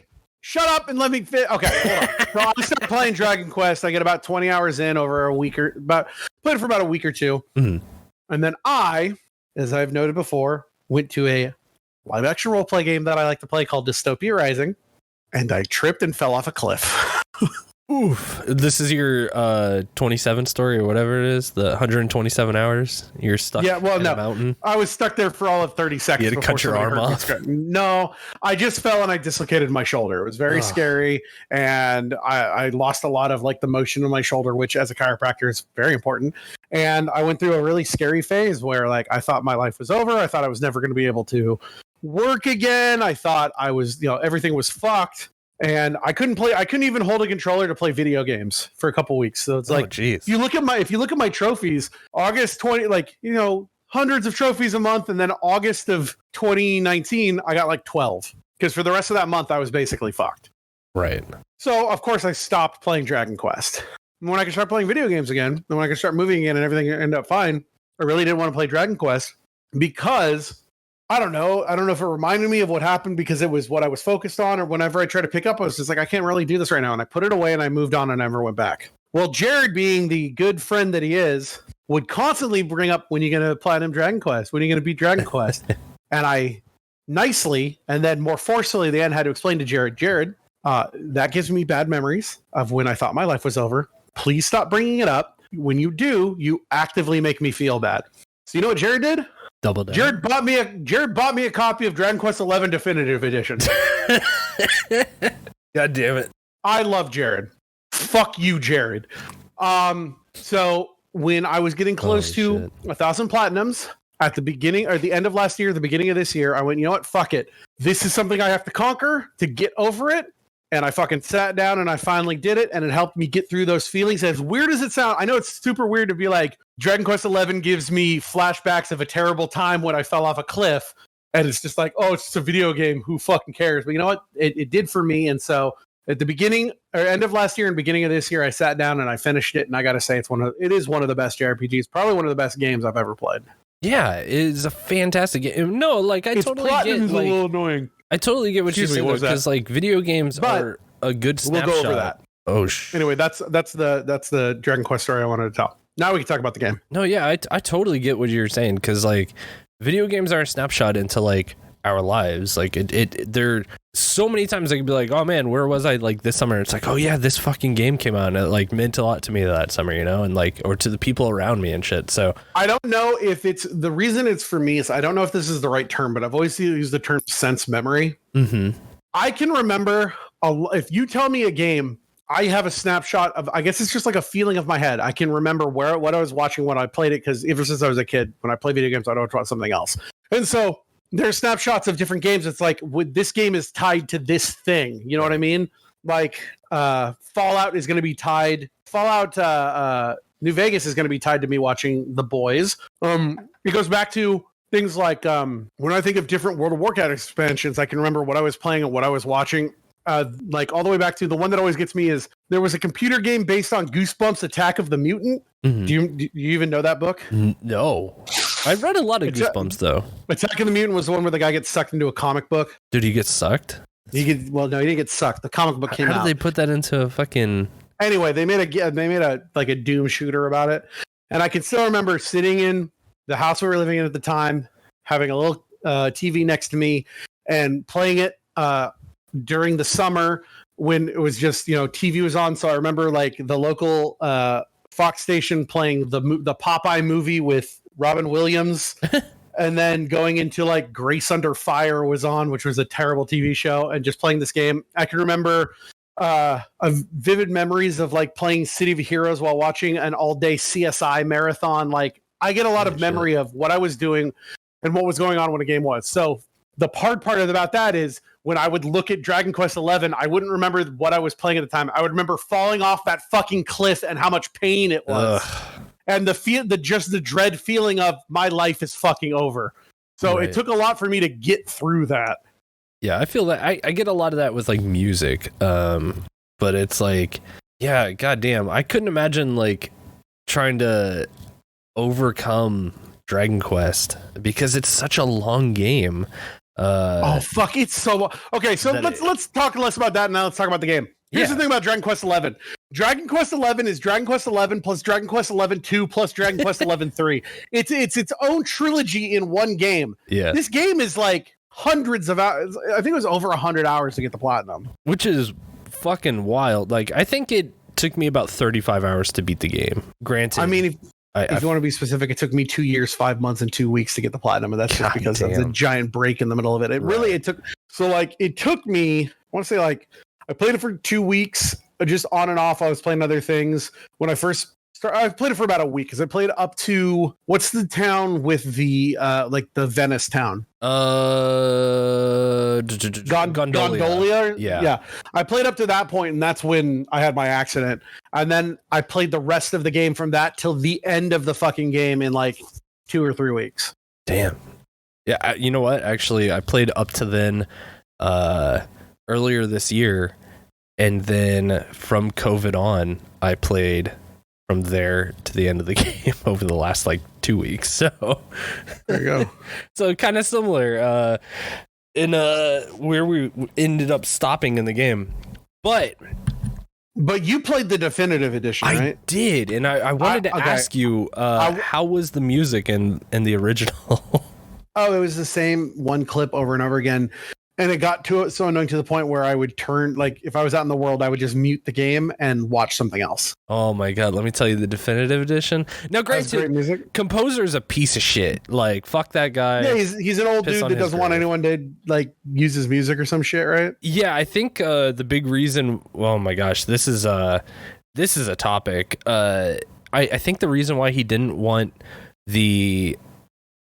specifically Americans to have his music, like, because he composed beautiful fucking music for this game, which is in the definitive edition, done by the Tokyo Metropolitan Symphony Orchestra. Beautiful fucking arrangements, because he doesn't like America. He was on a government panel that when the US, like, you know, back in like 2015 and 16, like around the World War II, like anniversary stuff, they were like, you know, we need to look at the things we all did in World War II and say, like, we're sorry for that kind of stuff. And he was like, we did nothing wrong. Japan did nothing wrong in Nanking. And it's like, what? He penned a letter even to Congress here in America saying, like, we will not apologize for the wrongdoings we didn't do. And it's like, oh boy. And then also he was not very keen on the LGBT community. So fuck that guy. But isn't that Japan still just not really? No, not really. They're more accepting than you'd think, but at the same time, it's the government's run by old people, so they haven't approved, like, you know, Osaka's getting there because they're the California of Japan, but that's another topic. But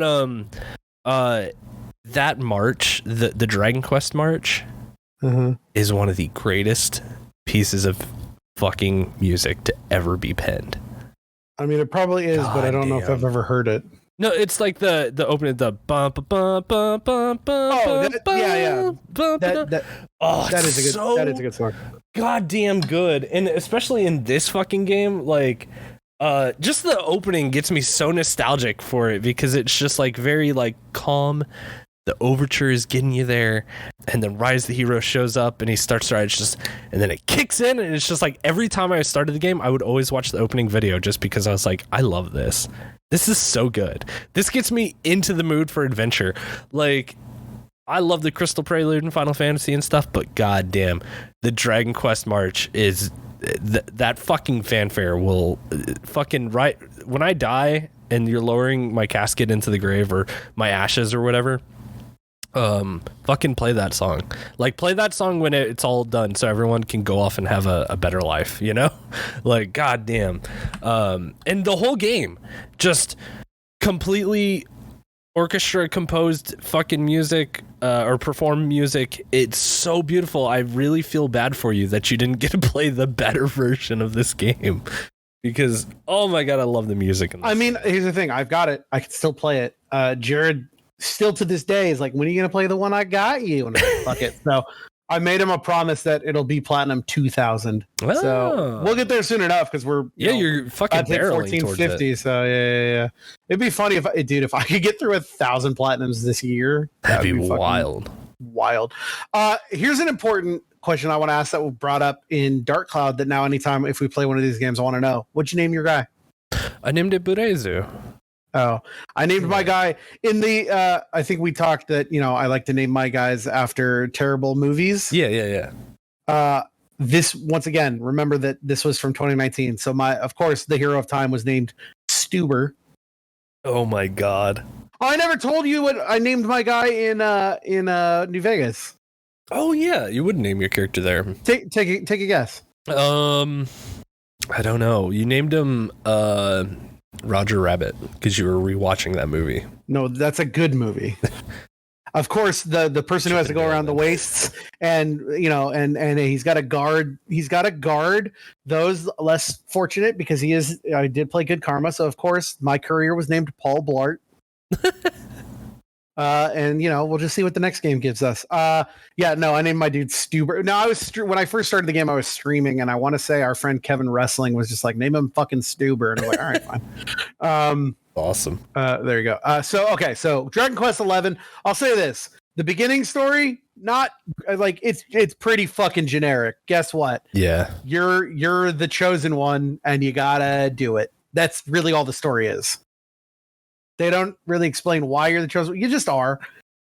And so you're born in this little village, and you got this little mark on your hand that says you're the chosen one.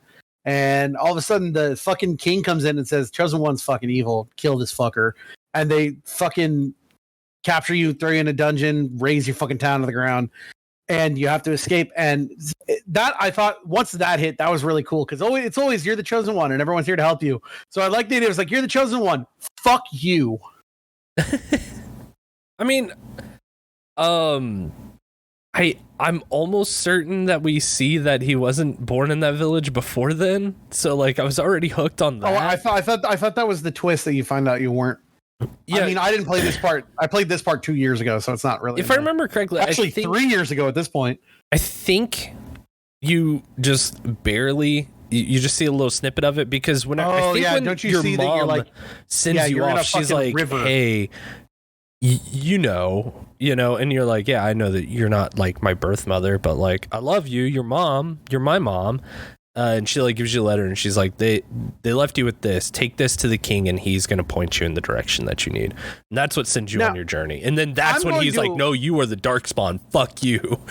I'm going to assume you played this game in Japanese. I did play it in Japanese. Okay. And it was in English. Good. Everybody talks in weird English accents. Yeah.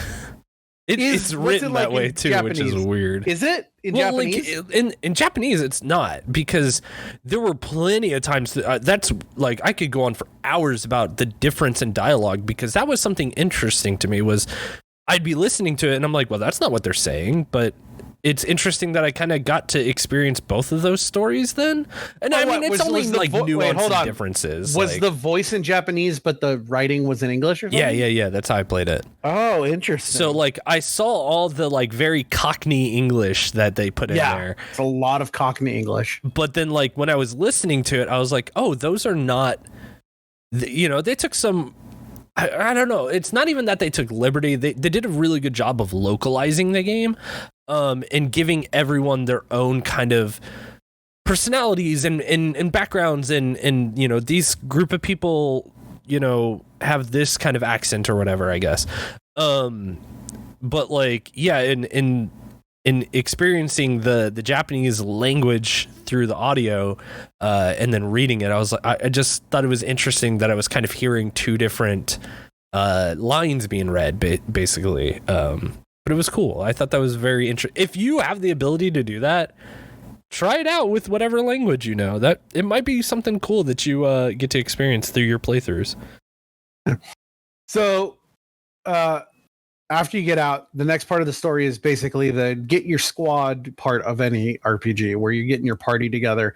You know, basically the first 1,050 episodes of One Piece, as you've recently found out.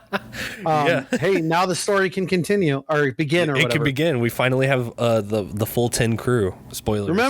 Remember you when you like literally a week before that happened when this guy said this, we're like, yeah, it's wrapping up. It really is feel like it's ending. And then he comes, I was like, yep, now the story can start. Well, we'll see. It's gonna end and it'll be done. And I think it'll end when we're both in our 60s. I would be willing to do a gentleman's bet here. Mhm. By the end of let me say winter 2025, so this would be spill into like February 26. By then, One Piece will be done. The manga. In 4 years. Yeah. I feel like three and change. 23, 24, 25. I mean, like that's probably not the, I don't know. Because his like projection. No money bet. The winner just gets to say I was right. Yeah, $1. Okay, sure. No money bet. The winner just gets to say they were right. Because his no, projections... the rules. No, hold on. The rule of trading places must say the bet must be the customary bet must be $1. You've seen Trading Places, right? Yeah, of course. The customary bet must always be $1. Yeah, as set forth by Randolph and Winston Duke of Duke and Duke. Also, sure, the bet is $1. Feeling good about my bet about the PS5 Pro right now. So just putting that out there. Feeling pretty good about that. I believe you have very little time left on that. I put a reminder in my phone. I think it's the end of next year, yeah? Let's see. Bet with Blaze over if there's a PS5 Pro or not yet. We have until the end of next year. Yeah, I'm feeling very good about that one. I think you're wrong. But yeah, I think it'll be done. But yeah, this is the game where it's traditional any JRPG. You spend the majority of the first half of the game setting up the party and getting your crew to go fight whatever evil is in your way, which in this one is Mordegon,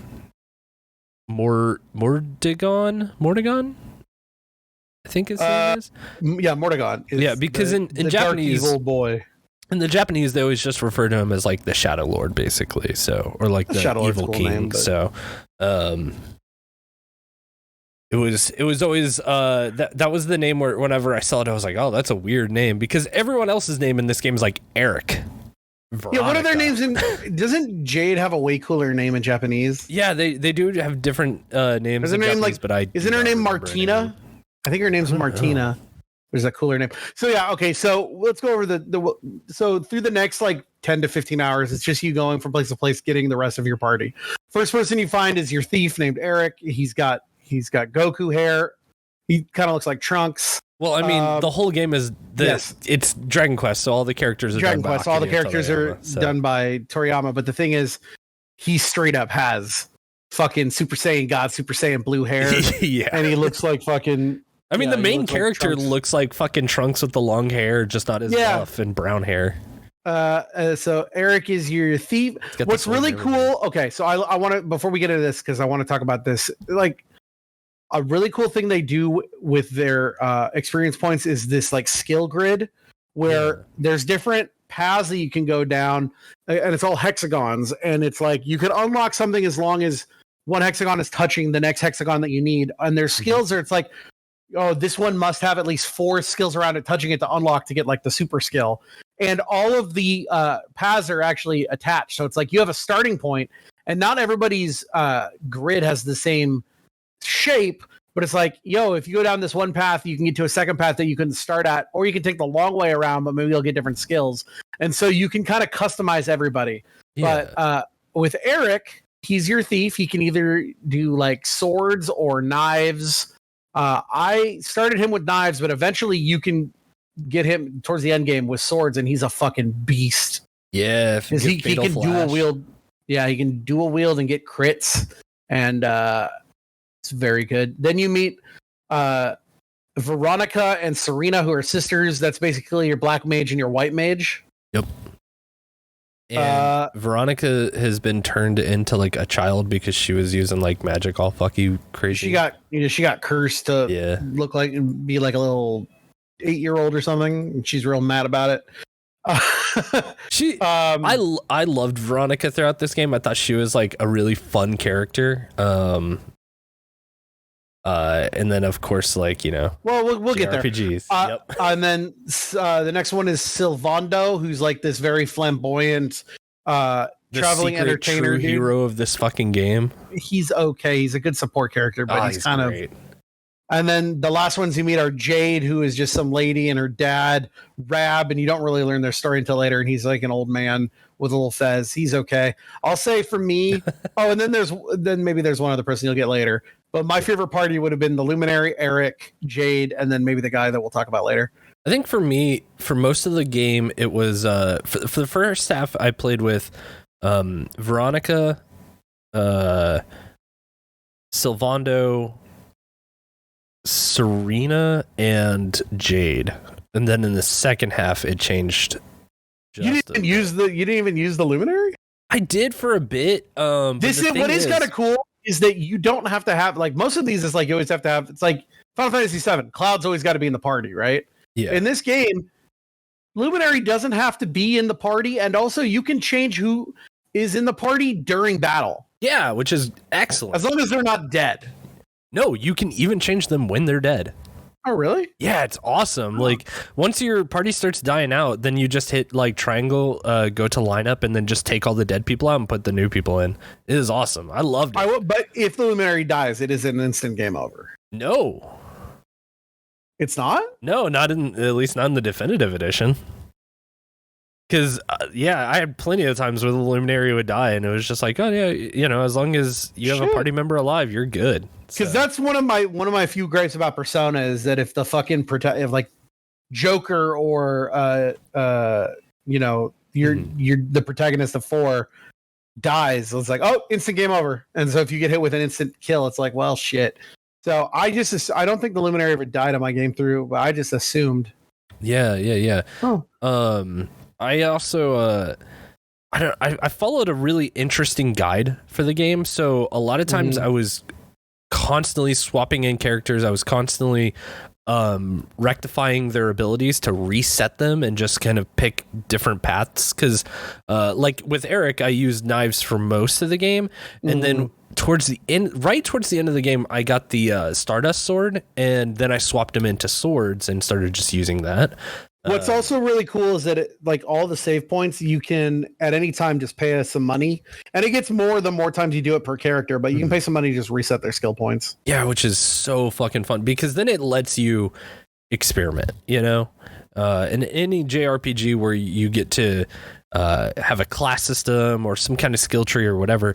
It is so good when a game just has a very small fee to let you completely reset it and do it better, or do it the way you want in that instance. But really, I think the only character I kept the same for most of the game was Jade, because when you get her with fucking tridents or like the spears, oh my god, multi-thrust is so fucking good. She's the best with a spear. So as you're getting together, basically the story is the king of Heliodor is like, he's not really the Luminary. Luminary's evil, gotta go get him. And you're running away from him and the captain of the guard, Hendrik, who's this big knight that's like, well, the king said you got to die, so you got to fucking die, bitch. And so it's just running from town to town. Go, I got to go. What's going on? Well, find out that what it is you need to get to Yggdrasil, the world tree, to get the Sword of Light. And the Sword of Light is the destructive weapon of the Luminary, and that'll defeat the darkness, who is... They don't really ever say that guy's Mordegon's name. They're just like, because throughout the game you're trying to figure out like, well, Mordegon is like the being of darkness, but like we haven't seen any like indication that he's really around other than like monsters attacking and like things going kind of baddish. But he definitely reveals himself. But you did miss one character that is constantly chasing you, who is a major part of this game, which is Jasper. Oh yeah, there's another guy named Jasper who's being a real dick. Yeah, he's a real big baby man. But But yeah, you're running from him and Hendrik throughout most of the game. As you start to fill out your party, you start to learn the legacy of what your character holds, I guess. Or like what his true background is.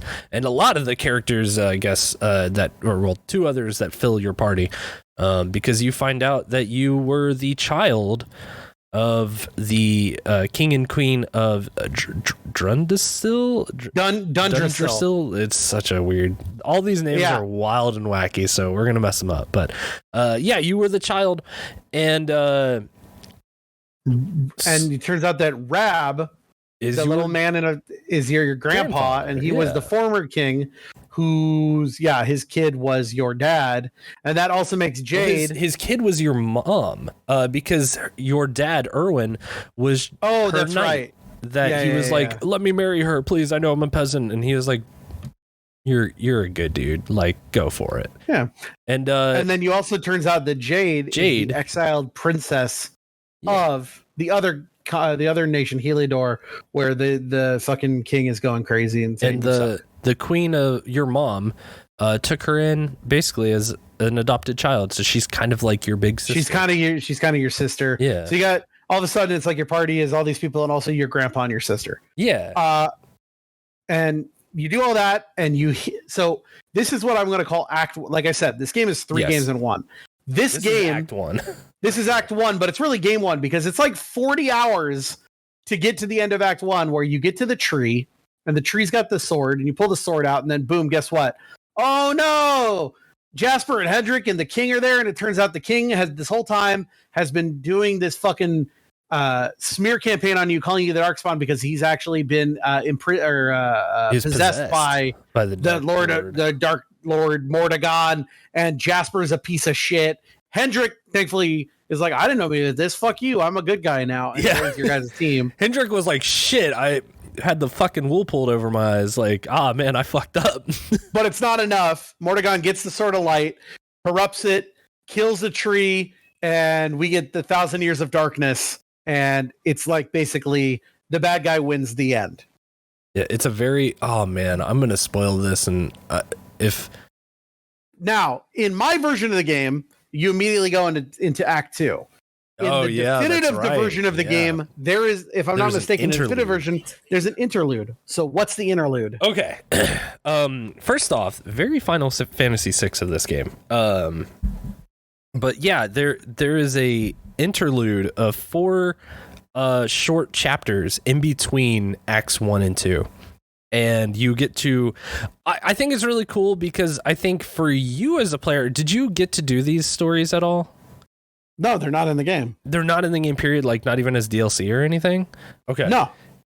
Interesting, because you get to play as Eric, Jade, Sylvando, and Rab, but it's in the order of, you play as Sylvando, then you play as Jade, then Eric, and then Rab. And you get to play as them during this period of the luminary being gone, because when the tree falls, you all get split up to different parts of the world, and Mordegon and his henchmen are trying to find the luminary and his friends and make sure that they are dead so that he can rule supreme forever. But of course, you guys escape and you get to play as these 4 characters and learn more about what happened. So Sylvando, you start in Gondolia, and everyone's like super depressed, and he's like, I've got to do something. I got to make the world smile again. And you basically start recruiting all these people that have kind of like turned to doing crime and petty stuff to, just to live and eat. And you recruit them into this circus, and then he goes from like town to town, putting on like a little circus and like cheering people up. So it's kind of cute. It's kind of fun. And then you play as Jade, where she ends up in Octagonia, where the MMA tournament is, the masked martial arts tournament. And, the wrestling tournament, yeah. Yeah. And she finds that whole city's been overrun by monsters. And there's one, his name was Booga, I think. Like, it was like Booger or something like that.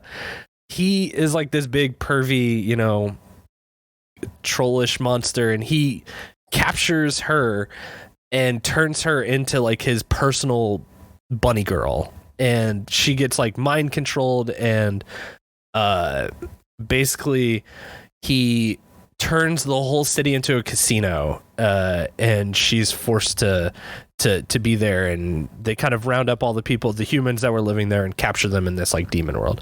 But you get to play as her succumbing to him, and like how that plays out. So when you get there to re-recruit her in the second half of the game, you're like, why is this happening? Why has she got vampire powers?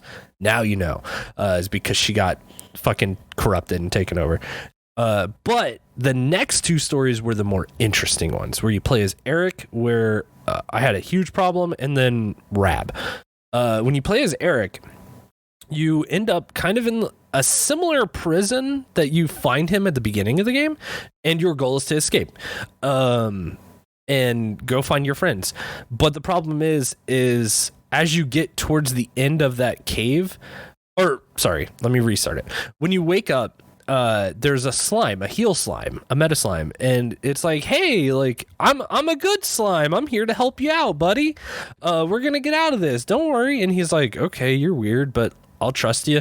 And then you kind of like sneak out of the cave, and you the meta slime's like, hey, I'll go distract these guards and you'll get away. And then you get towards the end, and all the monsters start showing up, and they're like, oh, the prisoners escape, we got to get him. And that's when Indignus, I think his name is, he's one of the bosses you fight at he's the gatekeeper to the Dark Castle. He shows up to fight Eric, and you lose. And then the meta slime is like, hey, so actually I'm called the Seer. That's what people kind of refer to me as. And I'm here to help you in this moment because I know exactly what's going to happen. I can give you the power to win and survive this fight. But if I do it, I'm going to take what you hold precious. And he's like, fine, I'll do it. I got to live and help the Luminary. And she's like, cool. I'm taking your memories then, because that is the thing that will be most precious to you. And so she's like, you will survive this, but you won't know anything about what happened. You will just be a person who knew that you were on a journey, and that's it. And so you basically go Super Saiyan God, Super Saiyan, because he uses like the Kaioken technique, and he defeats the monsters, but then Indignus throws him off the cliff, where the Seer then intervenes and lets you float down softly to the ground, where Eric wakes up on a beach and he's like, I don't know who I am. Who am I? What am I doing here? And stuff. So very sad. But during that part, I almost soft locked the game, and I was fuming for like 2 hours because when you have to fight Indignus, the guides that I kept looking at, because I kept losing to him because he's very, very strong, right? None of the guides said that, you know, you could just defend, like you just got to get to a certain point in the fight. It's just like, no, keep attacking him until he wears out, because he will just do this bullshit move where he just hits you twice and you die. And through most of my guides, I wasn't using Eric a lot in that first half, so he had no equipment. And then I just spent 2 hours grinding on just 2 mobs, and I just couldn't do anything. And then eventually I was like, you know what, if I just have to get to a certain point in this fight, I bet I could just defend, and that will get me there. So then I started doing that, and of course saved me a lot of headache. And then he just threw me off the cliff like he was supposed to, and it was great. I just want to note really quick, never got a game over once. Oh, well, whatever. Like I play with caution to the wind. I just run and go. But that was hard because, again, like I think outside of that, I may have only gotten a game over like once or twice. But that part, it just stumped me because I thought I had to win the fight, and it was like, oh no, you just needed to defend. And I just defended and healed every turn that I could, and eventually I won. So that was awesome. And then I got to go on and finally experience the Rab part, which is him waking up in kind of like a dream. So towards the end of the first half of the game, when you get done with the ice place, you see him walk out of town, and a girly mag, drops out of his pocket. He's like, "Oh, what's that? I'm not an old man. Like, I don't know what the booby mag is here." And we're all just like, "Oh, okay, we'll just move on." He sees that girl like in a dream, and she's like, I can guide you to this whatever. Like, I can put you. She's like, "Are you happy you're here?" Right? And he's in this fantasy where, he wakes up back in Dungersill as the king, and you relive a lot of those experiences of him being the king and his daughter coming to him, the princess, and saying, "Hey, I want to marry this knight." And he's like, "Cool, do that. And you know what? You guys can be king and queen now. I'll retire and abdicate the throne." And then you move on, and it's like, "Hey, we're pregnant. We're gonna have a kid." And it's like, "Oh, great! I'm so happy for you guys." And then you get a little bit further, and the kid's a child, and you're having a birthday, and you're like, "Okay, this is starting to get weird because this couldn't have happened." And Rab starts realizing, like, "Oh, I'm not here. Like, this is a dream." And you have to, like, the hero as a child comes up, and he's like, "Are you okay, Grandpa?" And he's like, "Yeah, but I've got to go, kid." He's like, I really enjoyed this small little time we got to have together, but, like, something needs me." So then you meet the booby girl again, and she's like, "Are you ready to leave this and ready to do what you need to?" And he's like, "Yeah." And then that's when you find out that he has been seeking out a master Pang, who is going to teach him all these, like, secret techniques and stuff. And she is in, like, this weird shadow realm. And what you find out later in the game is that was him basically dying and going to, like, the gates of the afterlife and learning from this master that's been protecting of that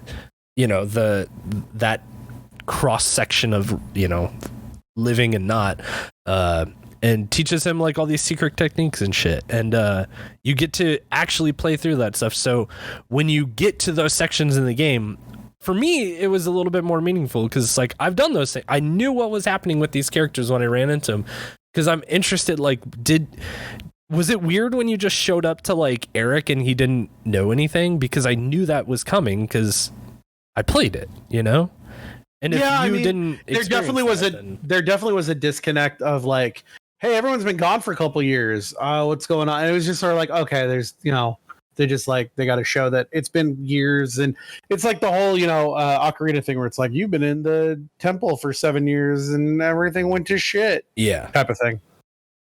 Yeah, and it was really cool. Like, I'm really glad that they put that interlude there. I kind of do wish it were, I don't know, more of an option, I guess, because I don't think they're super necessary. But I think that if I would have played the game naturally, like in the regular version, and gotten to those points, I'd been like, these kind of feel like cop-outs, I guess, because they're very tropey. It's very, like, whenever you have these time skips in games, it's kind of how it plays out. Like, there's always someone who forgets everything, and, like, someone who was maybe near death in another realm or something that you have to go pull them out of that realm, and someone who got turned to the bad side. And it's like being able to experience it and then going to get these guys. It was like when I woke up as the Luminary by myself, I was like, "Oh, well, I know where some of my friends are, and I got to go find them. I got to go get that." But then the Rab one threw me for a loop, because that was the one when later. So let's hold that until that's fair. So I'll say that, okay, so what happens in the normal version is you just wake the fuck up. Yeah, as a fish. Oh yeah, I forgot you're like a fish. Yeah, you're like a little fish. Yeah, you're under a curse and you got to get unfished. Basically, you go back to your hometown and you find that the town is basically a refugee town now for everyone, and it's it's the world of darkness. All the creatures. That's how they explain how there's, like, new creatures on the overworld map and they're stronger. Is like, darkness is taking over. It's literally like the whole Ocarina of Time Dark World 7 years in the future thing. Yes. And your first goal is, I got to find everybody. So you go, you get your party again, and there is a point where you go to this mountain. It's basically supposed to be like the Himalayas, and you meet Master Pang, and they go, you got to learn from this wise monk, and it's just this fucking skeleton, dead, shriveled body. Well, that's the thing is they're like you. There was somebody who came up looking for Master Pang, but Master Pang is dead. Like they died in the tree falling, the Yggdrasil tree, and it's like, what? Like I was so thrown off, and then when you get up to the top of the mountain, you find a very skeletal, like skinny Rab, which he's a bigger character. You don't know it's Rab off the beginning. I mean, you see his hat and his mustache, you know it's him. But like the thing is, they have a bunch of people that are dressed like that, so you're supposed to think it's just some monk. Oh, I guess that's fair. I knew it was him at that point, but like. You knew it's him because you saw the interlude. I didn't know it was him until they were.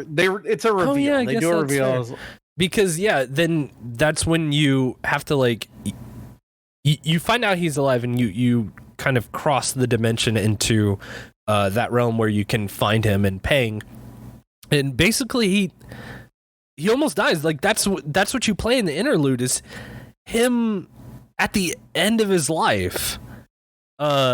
And then going to find Master Pang, who's on that, at the gates of passing over to the other side, and she's like, yeah, I'll train you, but like you're really stretching what your body and mind can take here. Like you might not wake up from this. And he's like, well, I've got to do what I got to do. And I was like, wow, that's so fucking good. Like, kind of threw me for a loop once I did that interlude, and then coming back to see it contextualized, because that was the one. Like the other three, it's like, oh yeah, I knew what happened with these guys, I knew what to expect when I ran into them, but that one threw me for a loop because I didn't expect it to be that, and I really loved that in the game. That twist was very fun. But yeah, you get everybody back. Yeah, well, you get everybody back -1+1. Because when you come back to your town and the refugee, you find out that Hendrik, the guy who's been chasing you, has turncoat, like we were talking about earlier, and he is trying to bring refugees into the town and protect them. He joins up to your party, which I was so glad whenever I saw him earlier in the game. I was like, I feel like he's going to be the 8th character of this party, because you have 7 for most of it, and I was like, he'll be the last one to join us. I bet he's got to be the good guy. I knew there was a secret 8th character because of looking at guides. It's like they keep talking about that's good for keep that for character 8. We're not going to say who. But I feel like if you didn't know that, once you have the party together and you do all that shit, you're like, all right, this is the party. There was nothing that would make you think there's a secret 8th person. Yeah, well, the only thing that I thought that is because in JRPGs, the number is 8. The traditional number is 8. And whenever you see him a couple times, he does, like, there's one point where he's like, I'll let you go now. And I was like, he's a good guy. And especially with how Jade always was like, what happened with you? You were such a smart fellow and a good dude. Like, why are you doing this? And he kind of always questioned, like, oh, well, if Jade's that passionate, like, maybe I am. Like, he always had that question about him. So when I saw him like the second or third time, I was like, I think he's going to be the 8th party member. There has to be an 8th. And then sure enough, he was. But then they take one away from you. Because they learn that during the, like, when you're knocked out and you're a fish, Veronica, the little baby girl, sacrifices her life so that everyone get away. Yeah. And Serena, which is kind of cool, for this entire middle chapter, she gains the entirety of Veronica's skill tree. So she becomes the maid. She can do white magic and black magic.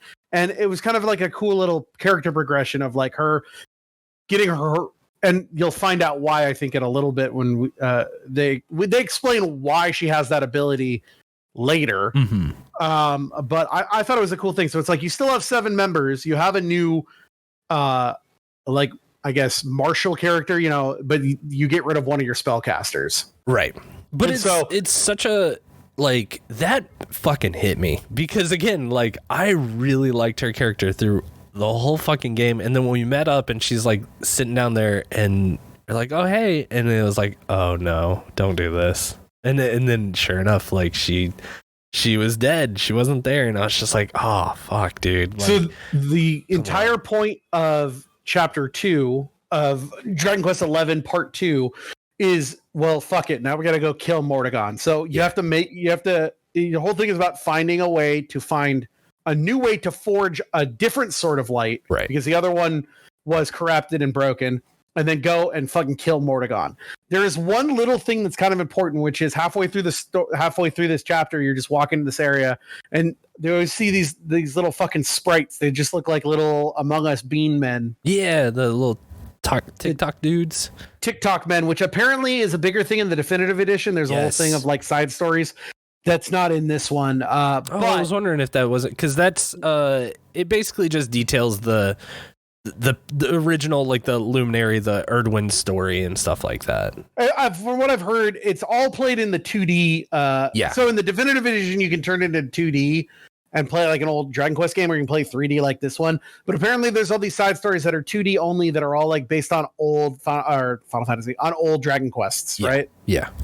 So anyway, you meet these little TikTok, like there's a bad one, and he's like talking about, I'm going to kill the world. All will die. Or something like that. I don't remember. And all of a sudden, this giant fucking meteor from Final Fantasy VII shows up. And he's like, oh, everything's going to die. And then fucking Mordegon just shows up, smashes through it, and says, no, this is my world. Fuck off. And then he just like, oh, that's weird, and move on. Yeah. Remember that for later. So then you go on a quest to get the shit to do the Sword of Light. There's a lot of side shit. I don't really feel like we have the time to go into it.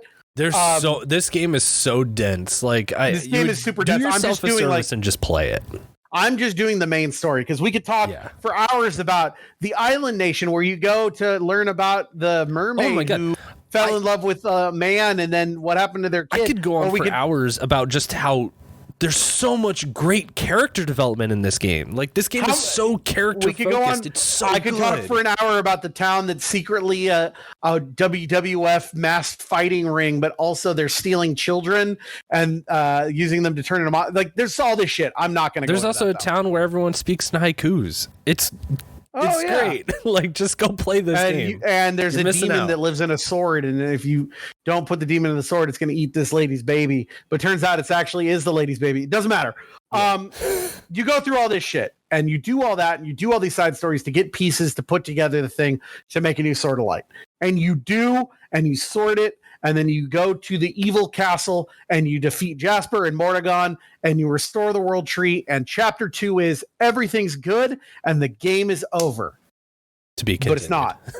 To be continued. In part 3, it literally says the end, and then it goes away, and then it says to be continued, and it's like, fucking hell, this game is never going to end. They really could have been 3 separate games. Yeah, they could have sold that first one and said, oh, that's the cliffhanger, and this could have been. I mean, that's what Final Fantasy VII Remake is it not? Yes, no, because Final Fantasy VII. If you think of Final Fantasy VII, games, the original stories. Final Fantasy has sections, but it is still a full game. Yes. This really does feel like a separate game because, like, they're changing so many big things about, like, adding party members, changing the way that you do things, unlocking new parts. That it really does feel like a separate game. Yeah. So then you get to part 3. Now, was there some more interludes between part 2 and part 3? No, it just continued on then. Okay. You get to the final part of the video game, the finale of this trilogy that's in the same game. And it's that you go back to this area called the Tower of Lost Time, and you learn that you are the reincarnation of a luminary of the past named Erdrick, who, or maybe not a reincarnation, but like a lot of what's going on is the same as their kind of origin story, right, where Erdrick and his companion Serenica and the mage companion Morkant went through all this shit in the past with like the fucking world tree and a different dark one, blah blah blah blah blah. And Morkant turned on Erdwin. Yeah. That's what it is. Erdrick is the hero of Dragon Quest 3. That's what okay. Erdwin you're the reincarnation of Erdwin. Serenica reincarnated into the two twins, Serena and Veronica. Yep. And Morkant, your friend who turned on you, is actually Mordegon. Yeah. Because you absorb the powers of a different dark one, the dark one Kalasmos, and he's like now the big bad guy. So what it is they go, hey, we found through the power of magic that we can send you back in time to the end of part 1. Now that you have this sword, so you can stop it from ever happening. Basically, this game is just Ocarina of Time. So we can send you back through the Temple of Time to stop it, and then by doing that, Veronica won't be dead. And all the people that died in the 1,000 Years of Darkness won't be dead. It's not 1,000 Years of Darkness, but whenever I don't know about you, but whenever there is like that period of like the world is bad, I always call that the 1,000 Years of Darkness because that is something that was in Legend of the Five Rings, and I think it's been in other things. It's always I feel like that's a trope that I've heard. Have you ever heard of the 1,000 Years of Darkness before? Yeah. Fucking, that's what led to like the fucking Shadowlands taking over, right? Yeah, no, it's in an alternate timeline of L5R where Daigotsu gets Fu Lang reincarnated as the Emperor and takes over. It's called the 1,000 Years of Darkness because the Shadowlands takes over for good. But it's a separate timeline that never happened because there was this story arc that players are gonna like. If the bad players have won, that would have happened, and then if the good, but it was basically one player base versus 8 other player bases, right? Because that's the way that L5R worked, is that everybody had a clan, and they were always tying for power, and then there was the bad guys, and they would always team, and I was on the bad guy team, and go Shadowlands, and they would always team up against us. So they did the thing. It's like, look, if you guys win, we'll change the game forever. And we'll make it so that we're in a terrible fucking post-apocalyptic nightmare where hell reigns. But if not, the game's just going to go on like normal. And they almost won, but then they didn't. And then they were like, you know what? We had some stuff planned. We're going to put it out as like they used to do it like holiday sets, where instead of being like a new set of cards, it would be like, here is a play set of everything. You just buy it and it comes in and it's tournament legal and everything, but it's just like, here's a fun little thing. And so this was called the 1,000 Years of Darkness. And it was what would have happened if they had won. It was a timeline that didn't happen. I love L5R so fucking much. Why did Fantasy Flight have to kill it? And then they turned it in. They tried to make it the game it is now. I played that new game and It's gone. They changed enough stuff. They canceled it. Yeah, but they changed too much stuff that I didn't even care about it. I like the new one still. I think it's a little bit more user-friendly. I hold by this. The original game, the last thing that happened was the Shadowlands killing everybody and taking over. And the next set before the game ended was going to be Kampeki, who was the son of Daigotsu, fully accepting the curse of the taint of Jigoku, the Hell Realm, and becoming the Lord of Darkness, was going to sit on the throne and rule with an iron fist. And that was going to be the next set before the game end. So as far as I'm concerned, that's what happened.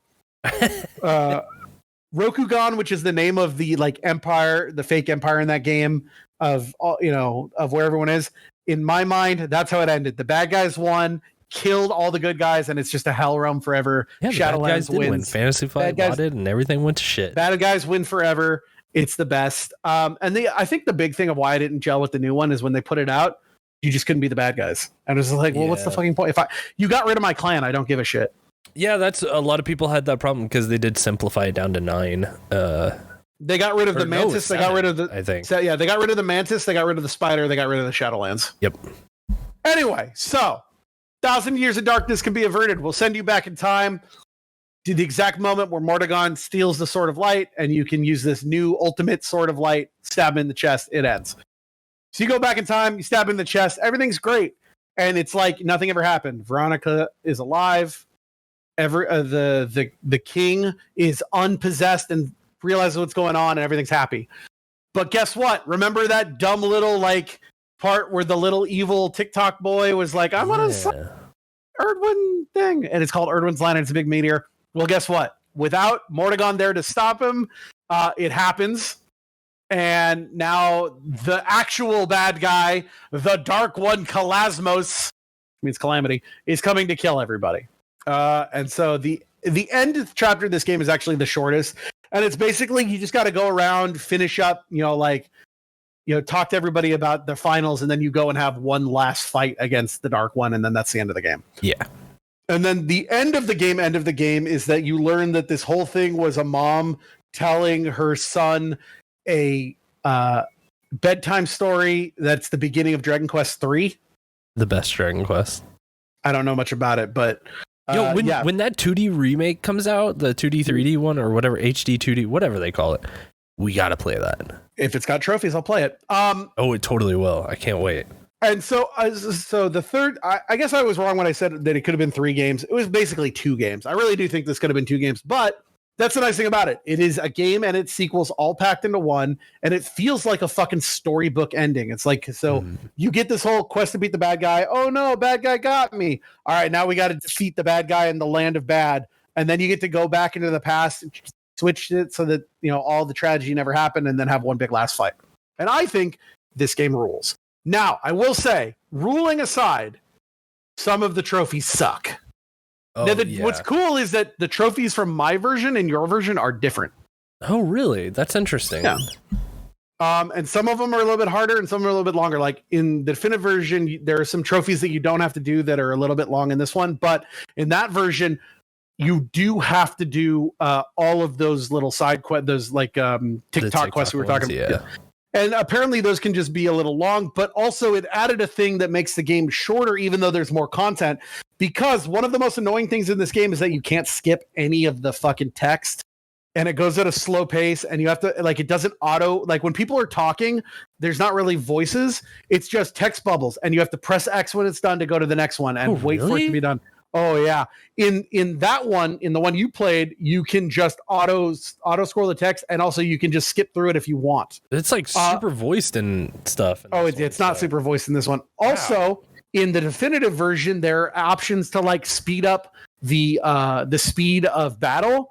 Yeah. And skip the animations, whereas in this one you don't. So it's like yours might have more content and technically take longer game wise, but because of the things they added, it cuts about 30 to 40 hours of gameplay of just waiting for menus and waiting for. Makes so much sense. If you're gonna play one, so like I was gonna relate this to when we played Yakuza Dragon Quest. Yeah. Because combat feels like quick and efficient, and it never feels like you're wasting a lot of time, right? That's how it felt in this. Like combat moved very, very fast. So combat in the original one, listen, it's not terrible, but it's just like there are definitely parts where I'm just like, I'm a little bored. This is taking a little bit of time. But the thing is, the game was so good that it didn't matter. I know when I play the definitive version, it's gonna be a lot better. I want to talk about trophies, unless you have something else you want to bring up before we get to trophies. No, this game was just fantastic. Like I seriously, this is another one of those JRPGs, much like Yakuza, that I totally get it, guys. Like I get that people aren't super into turn-based combat. I like it. We didn't really talk about gameplay at all. Yeah, I mean it's fucking it's a JRPG. RPG. Yeah, like you pick what spells you want to do or what you want to attack with. I will say the one thing about apparently this is a Dragon Quest thing that it kind of did annoy me, and I had to get used to it, is that AoE attacks aren't based on everyone on the screen. It's only based on groups. So it's like if you're fighting 2 slimes and a monkey man, and I want to do the hits everybody, it'll only hit the 2 slimes or the 1 monkey man. Now later there's bigger powers that hit everybody, but getting used to that of like, if you get attacked by 4 different creatures, you can't use AoE attacks and you just have to single target down, was a little frustrating and weird. But apparently that's just how Dragon Quest is. Yeah, that's how it's been. And I don't know. I kind of like it because at least it's like a different flavor, you know? Especially because in combat, they could just call new dudes into the fight, like at any given time. That did get, there were some times where it'd be like fighting a guy and he'd call a new dude and it's like, all right, I'm gonna kill this dude and go to the next guy. And then that guy would call a dude and it's just like, I've been fighting for 20 minutes. But I think, I think with Yakuza in this game, if you want to experience what like the true essence of a JRPG is, these are the 2 games you should try. Dragon Quest XI-S, the definitive edition. I would suggest the definitive one just for the quality of life 100%. Upgrades. Yeah. And then Yakuza Like a Dragon, because they appreciate your time, they don't waste it, and they tell you just a fantastic story from beginning to end. And the gameplay is fun. Like I loved leveling up my character and trying out new things, and combat never really felt stale because I could always just change how everyone played. Like great stuff. Like really go try these 2 JRPGs out. Like I know some of the older Final Fantasies I would really love to suggest, and I know those games are old, but these ones feel like that. They feel like that old classic thing that I love, but just done in a more modern and, acceptable way nowadays. So try them out. So I'm going to talk about trophies now. Yeah. I will say this. Plus side. No missable trophies. It's good. Downside. So fucking grindy. Yeah. That's fair. So I will say most of the trophies are either story based or you'll just get along the way. There's several collectible trophies. Not that there are collectibles, but it's like do one of every types of these, do the one of this. So like I'm not going to talk about all of the trophies that are based on playing the game, because there's a lot of those. It's get to this part of the story, get to this part of the story. Then there's like you've got your general like defeat 1,000 monsters. You don't have to grind to get that. You are going to have to grind to get something, and you'll get that along the way, but it's like you don't even have to worry about it. Right. There's one for making 30 preemptive attacks, which is the game is based on a 3D field, and you can see there's no random encounters. Everything is a visual model, and if you run into it, you run into it. Yep. What you can do is if you can hit the enemy with an attack on the overworld, you'll get a preemptive attack and you go first. Doing that 30 times, definitely not that hard. One of the things that you do have to learn how to use is what's called pep powers. So I think in the Japanese version, it's called being in the zone, but in the American version, it's called being pepped up. Mm-hmm. If you do enough attacks, you'll basically go Super Saiyan. They straight up do like the Super Saiyan, like, like they turn blue. And when you do that, you get a little more attack, a little more defense, and you have access to what's called pep powers, which is usually when two people are pepped up at the same time. Depending on who and what, you can unlock different like combo attacks. So really easy to do 25 of those, especially with the way that you have to grind it. You have to grind every character to 99. Mm-hmm. And doing that doing that legitimately would be ridiculous and unfun. But by the time you get to chapter 3, there's a way to do it so fucking easy. And I'll talk about that in a second. Mm-hmm. There's also a big crafting system, and there's a crafting and rework. It's important for one of the trophies, because one of the trophies is, so there's this gear. Some gear sets have a thing where it's like if you're wearing everything in a gear set, your character's model will change, because like it doesn't matter what you're using, your character always looks like themselves. They always have the same set of clothes, because gear doesn't actually change your character model, with the exception of every character has a couple sets of armor that makes you look like you're in a different fun costume. And there's a trophy for getting every single one of those items, and a bunch of those can only be made. You have to find the print and then like find the stuff. Right. So get it. Plus also it's just good to have, like, I never, other than grinding to 99, like in the actual game itself, I never had a grind, because one of the things is for doing a bunch of side quests.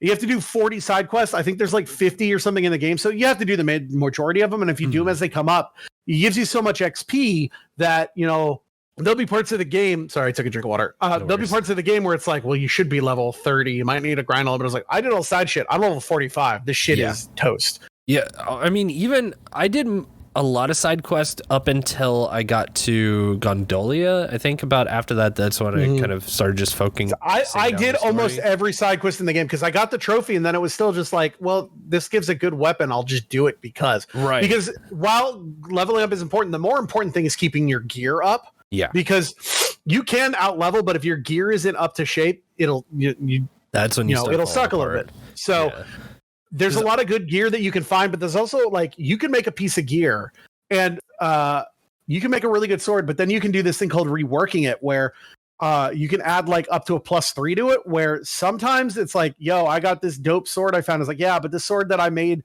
10 hours ago that's +3 is still better than it. Yeah. So there's some trophies for like making things, reworking things, and getting something to like +3. It's super easy. Really funny trophy I want to talk about really quick. I always love when they do trophies like this, where it's just a fun little thing.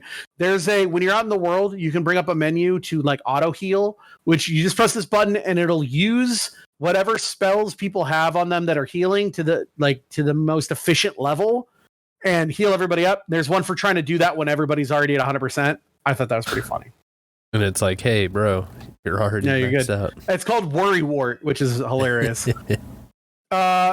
What's up? Yeah, then it's like then there's the post game, which is the start 3, and then what's after that, there's a lot of cleanup trophies that are all based on either leveling everybody to 99 or kind of collecting or finding everything. So I want to talk about those really quick. Number one, there's one trophy for getting all 8 characters to 99. And normally I would say that sucks shit. Because I did that in fucking Like a Dragon, where I had to grind for 30 hours on those fucking weird like metal slime homeless bums in the sewer to get XP, and it was like so boring. Here there's a way to do it where it's still going to be like 3 to 4 hours, but you can get everybody up by doing a little bit of preparation. So I told you there's those things called pet powers. Yeah. There's 2 pet powers in the game that will make grinding almost just nothing. And there's an area at the end game when you're in the 3rd stage that makes it even easier, because the thing about the pet powers is you only have so long to use them in between when you pep up, even if you guard, you only get so many turns before it goes away. Yeah, you got like 2 or 3 turns on it. A little more than that, but still. Also, at the same time, you can only do it in fights. And so it's hard. It's like you don't want to waste turns with those people. So there's an enemy in the Yggdrasil area that are these little bulbs that will, when they heal everybody, including all the bad guys and yourselves. So what you do is you grind on them. And what you have to do is you have to use Eric. You have to use your hero. You have to use Jade. You have to use Sylvando. And you have to use Hendrik. Now, I just said 5 people and you can only have 4 in a party. How's that work? It's really simple. You basically have to just keep passing in battle, and you have to get the hero, Eric, Jade, Sylvando. You want to get them all pepped up. And then you can switch people out. So it's like if they get pepped up, you switch them out for somebody else. So that way they're not using up their pep up powers. And then you leave and you save the game. And when you have this, because you can't fuck up, you use the power called Hallelujah, which is a pep power between, I think it's the hero, Eric, and Jade. And what that does is it gives you 100% XP at the end of this battle, or maybe like 200%. Then you switch out Eric for Sylvando, because then there's a power between hero, Jade, and Sylvando called Electrolyte. And what that does is it summons 3 metal enemies. If you don't know, metal slimes in Dragon Quest are basically like the shiny rare loot pinatas. They're harder to kill. They only take 1 damage, but they only have like 5 XP, and they're always prone to running away. But when you kill them, you get massive XP. Right. So by doing it this way, those specific guys also have, like, your main guy is a thing called Metal Slash, which will always hit metal enemies and do 1 damage. Jade has an ability that has a higher chance to crit, and if you do, you'll basically one-shot these things. And so you have these people out here who are Henrik has one too. Eric has one called Critical Claim, which will auto crit, so you'll kill 1. And what it is you summon 3 metal enemies. It does have a 1 in 4 chance of failing and just summoning big robots, and that's why you save before you do it, so you don't have to reset it up again. And basically, that's all you do. You just do that. You kill everybody. You get like 8 trillion XP. And the nice thing about it is everybody gets XP evenly, even if they're not in the party. Right. So you can do everyone at once. Which is super convenient, especially like when you start getting into a later game and need to start experimenting with other characters. Like, you don't have to grind them up. They're already there. You just need gear for them. And so what you have to do, now what's nice is, depending on your level, you'll either settle metal slimes, liquid metal slimes, or metal king slimes. Metal king slimes always drop something called a pet pip, which is an item that if you use it on somebody. Oh, you know what? I want to talk about this really quick. Here's the other thing that annoys me. Items. You can't just use items you have. You have to equip them to people's bags, and then they can use them. But then it's like, if I've got all these pet pips, but I only put them on one character, only that character can use them. And then if their turn doesn't come in time, I thought that was a little annoying. It's not just like all your items are there all the time. You know what I mean? Right. I thought that was kind of annoying. Also, that means that you have to sit there and it's like, I want to give a pet pip to Eric. Okay, I'll give him 1. But then it's like, I need to take the pet pip off Eric. You have to take them off 1 at a time. The item management. I wish item management in this game was not. Easier. Yeah, it's a little down. Yeah. So anyway, what you do is you just keep doing that. And so when you start off, you'll get, from level whatever to level 60 within like 2 of these, because the XP is fucking massive. Right. And then you'll start finding the metal slimes. And then the metal slimes I'm sorry, the liquid metal slimes, and then the liquid metal slimes might have a chance to drop the pet pip, but they also drop a shitload of money. So what's really nice is that for one of these trophies, we'll talk about in a second, getting all those things, you do need a lot of money, but by doing this way, you'll have millions that you have for some of the other shit you got to do, which is kind of nice. Mm-hmm. You do that until you get the metal slimes, and then you eventually start summoning the king metal slime. You get at least one of those and probably a couple liquid metals, and so you'll be furnishing your pet pips, because pet pips are actually really fucking expensive. You can only get them usually either by finding them, or you can get them from the casino for 125,000 casino tokens, which is like $1.2 million or something, because like 10 gold is one casino token, I think is the breakdown. And there's a way to cheese the casino to get them. We'll talk about that in a second, because that's a trophy too, but they're really expensive. Eventually it just becomes a thing where it refills itself. And eventually I got so many that I could skip the first phase of having to sit there and fight to pep up, because I had enough, even though I was only refilling one. It was like, well, this is the end of this. I'm just going to use them up. Right. Because what it becomes is a never ending cycle of go into battle with these things, get everyone pepped up, and then flee the battle. Save your game in case you get the bad thing on the electrolyte. Then get into a battle, use Hallelujah, use electrolyte. As long as the slimes come up, try to kill them. The thing is, they can still run away, because sometimes you'll do everything right, and then just because of the way that speed works, they'll all go first and they'll all run away, and it's like, yeah, you got nothing. It's like, well, I'm glad I fucking saved. But that turned which could have been hundreds of hours of grinding enemies to get to 99 into about a 4 to 5 hour grind. Did it in an afternoon. That's so not too bad. It's annoying. It's a little boring, but you can do it. And so that's throw nice. on a TV show while you do it.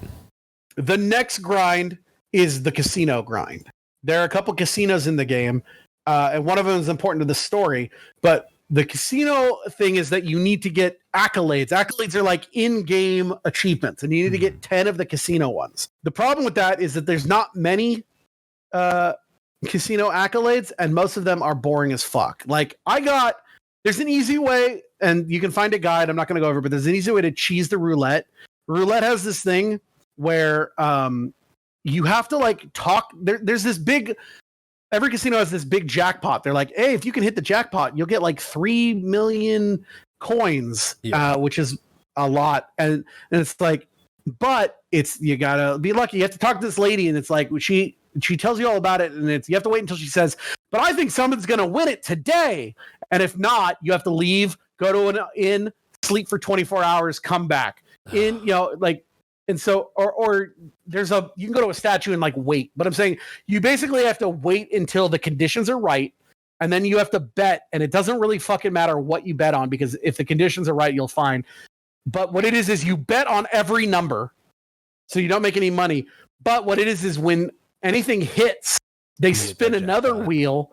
And if that wheel, basically, while the jackpot or while the roulette wheel is spinning and the ball is going, if the ball lands in the number while the number that it lands in is in this area called jackpot, you win the jackpot. Yeah. And so you just have to wait until she says the conditions are right and play until it happens. And it will happen. It's just very boring of waiting. See, I cheesed it in a different way. Oh, go ahead, because I don't know if this is an exclusive to something else, but I think it works for like the regular one. Is you go to the red slot machine, and you always bet 600 coins. Yep. And then pretty much every time I hit, I was making like several 100,000 every single one. And that got me everything that I needed, like off of like, because there were some other things that I could get, and I just like got the love potion and moved on. But I had so many fucking ones. There's a quest in Act 2, there's a quest where you have to get this love potion, and it costs a bunch of casino tokens. The way that I said is technically easier. It's just very long. But you have to get 10 of these casino accolades. And the thing is that doing it my way, you'll only get 4, because you'll amass 1 million casino tokens, and you'll have won a jackpot. There's also a treasure at roulette, which is like, if it gets on this little thing, you'll get an extra item. It doesn't matter. Like, the treasure is basically like hitting green. You know how on a casino roulette, there's the 00. The 00 is a treasure chest, so you have to bet on the treasure chest, and it lands on the treasure chest. When you're betting everything, hoping that the jackpot will hit, I think I just got that one randomly. It doesn't matter. The thing is, then you still need to get more of these things, and it's like play roulette 120 times for 3 of them, or play poker 360 times, play the slots 500 times. And then there's like this weird like RPG what's it called, slot machine called Slime Quest that doesn't make any sense, but it's the only one that lets you autoplay, so I just let it autoplay for a bunch, and you'll get a bunch of things. It just takes a couple hours of basically just playing casino games to get these things. It's kind of boring, whatever. The next set of collectibles is that in every map, there's these little crossbow targets that you have to find and shoot, and you have to find them on every map. And I just found a guide that's like, here they all are. Do them as you go along, and by the end of it, you'll just have them all. It's kind of boring. There's also one for finding every cow on a bunch of the maps. There's a cow that'll tell you the weather, because some animals only show up, or some monsters, only show up depending if it's raining or if it's night. So you have to find all these cows. Once again, there's a guide that will show you where they all are. There's a so there's a trophy for finding all the Puff Puff ladies. Puff Puff. Did we talk about in Like a Dragon what Puff Puff is, because they had Buff Buff? No. There was a trophy in Like a Dragon to find Buff Buff, which was basically in Like a Dragon. We talked about Puff Puff. If you don't know, is a thing. It's basically motorboating boobs. Yeah. And so you have to find all these ladies that'll let you put your face in their boobs. And most of them are just, if you go at this time, there'll be a lady, you say, I'd like to put my face in your boobs. And they go, give me a little money. And you put your face in my boobs. And it doesn't do anything. There's one that's like, I'm going to do Puff Puff. So close your eyes. And then she fucking ties your legs and fucking throws you off a cliff. Yeah. I thought that one's pretty funny. So you do all that, you get a trophy. I think in Dragon Quest 8, the one was, she puts 2 slimes against your head. Oh, that's good. Yeah. There's one for completing 40 of the subquests, and then there's one for, sometimes monsters are mountable. If you find a monster and it's like shiny, what'll happen is after you kill it, you get a little mount, and it'll help you traverse puzzles or go faster in the what's it called? In the overworld. In like the overworld. The trophies that are the hardest. Go ahead. I will say, great fucking use of that system, because I loved in the Dark Castle where it utilizes almost all of them. Yes, it does. In some way. I was like, this is so fucking good. Like, I love it when a game can take mechanics that you've experienced earlier in the game and put them all together at the very end. Love it. So good. The puzzles, the trophies that then became very fucking, like, very grindy at the end were collecting 500 different types of items. So, like, every gear you find, every, like, consumable you find, every fucking, like, piece of like materials you find, at the end of it, you have to have had 500 different types of items, and that can just get a little annoying in that it's like, I don't need a lot of this shit, and I was going to stores and buying things I had never had before just to buy them. There's one for completing this. You find these little things called mini medals, which are, you can find them in random chests or get them from fucking quests. And you find this basically boarding girls school where they're trying to make girls into like prim and proper ladies, except it's also, you know what? They accept anything. So it's like, you see a nice lady in a dress next to a slime, next to a giant Frankenstein monster. Yeah. And it was just like, hey, they all get along here. The monsters are nice people. It's like, that's cool. And so they have a thing is like, they have a little album. And if you can find 75 medals, you get it's like a stamp book, and then you can find more medals afterwards to buy things from them. But that one was just doing a lot of the quests to get a lot of the medals, and like, hey, if you go and pick up this pot, there's a medal. So there's a lot of that. The 2 bigger ones were, like I said, this thing called Dedicated Follower of Fashion, for getting every single altering appearance item. So just for the hero alone, there's 1, 2, 3, 4, 5, 6, 7, 8 sets. But to do a set, you need, like, this first set has 2 different pieces to it, a bandana and a set of, I think it's shorts. And for each of those, you need very expensive, you need one of those pep thingies and like a hard to find material called Kaleidocloth. And then you have to make them in the Fun Size Forge. And the thing about it is also, as you level up the way that crafting works. Crafting is this whole fucking mini game of like, you get an item and it's got quadrants, and you need to use it reminds me a lot of like Final Fantasy XIV's crafting, where like you have to hit specific areas with specific abilities to get this bar to go up, and you need to get it in the middle. So it's like, there you got to make those two. Then there's another set where you have to get everything. Then you have to there's one of these sets you have to win the horse racing mini game in one of the cities. And then there's another one where it's like, well, you got to get some really fucking hard things. And you got to find the blueprints in a chest in one area. So it's like, that's every character. Every character has like 5 to 8 sets. Like, the hero has the most. Eric's got like 5, but then Veronica's got 5 herself. 6. Fucking Serena has 7, and they're all at least 2 to 3 pieces. Sylvando has 6. Jade has 8. And Rab has 4, and then Hendrik has 5 himself. So add that all up, multiply it by 2, and sometimes 3, and it's like that's how many fucking items you have to get over the game. And a lot of them at the end are like very fucking expensive. And there's this whole thing of like, some of them are in this area called the Zwardust Trials, which are these other dungeons where you have to go through. And at the end of it, you can make a wish, and there's a bunch of trophies making wishes on that. So it's like, it's a lot of endgame stuff. The hardest one is this thing called the Wheel of Harma, where you go back to Master Pang and Angri-La, which is supposed to be like Shangri-La that we're talking about. And you have to do these trials where you're fighting very specific enemies, and you have to do them in so many moves.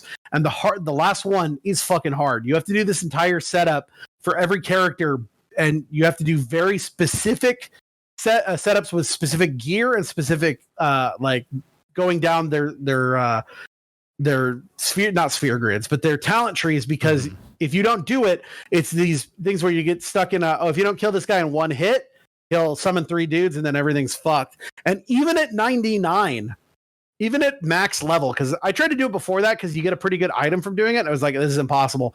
And even at 99, it was like, this is fucking hard. I don't want to get too much into it because it would be a long talk, but I'll just say that one, you should absolutely look up a guide and do exactly what it says.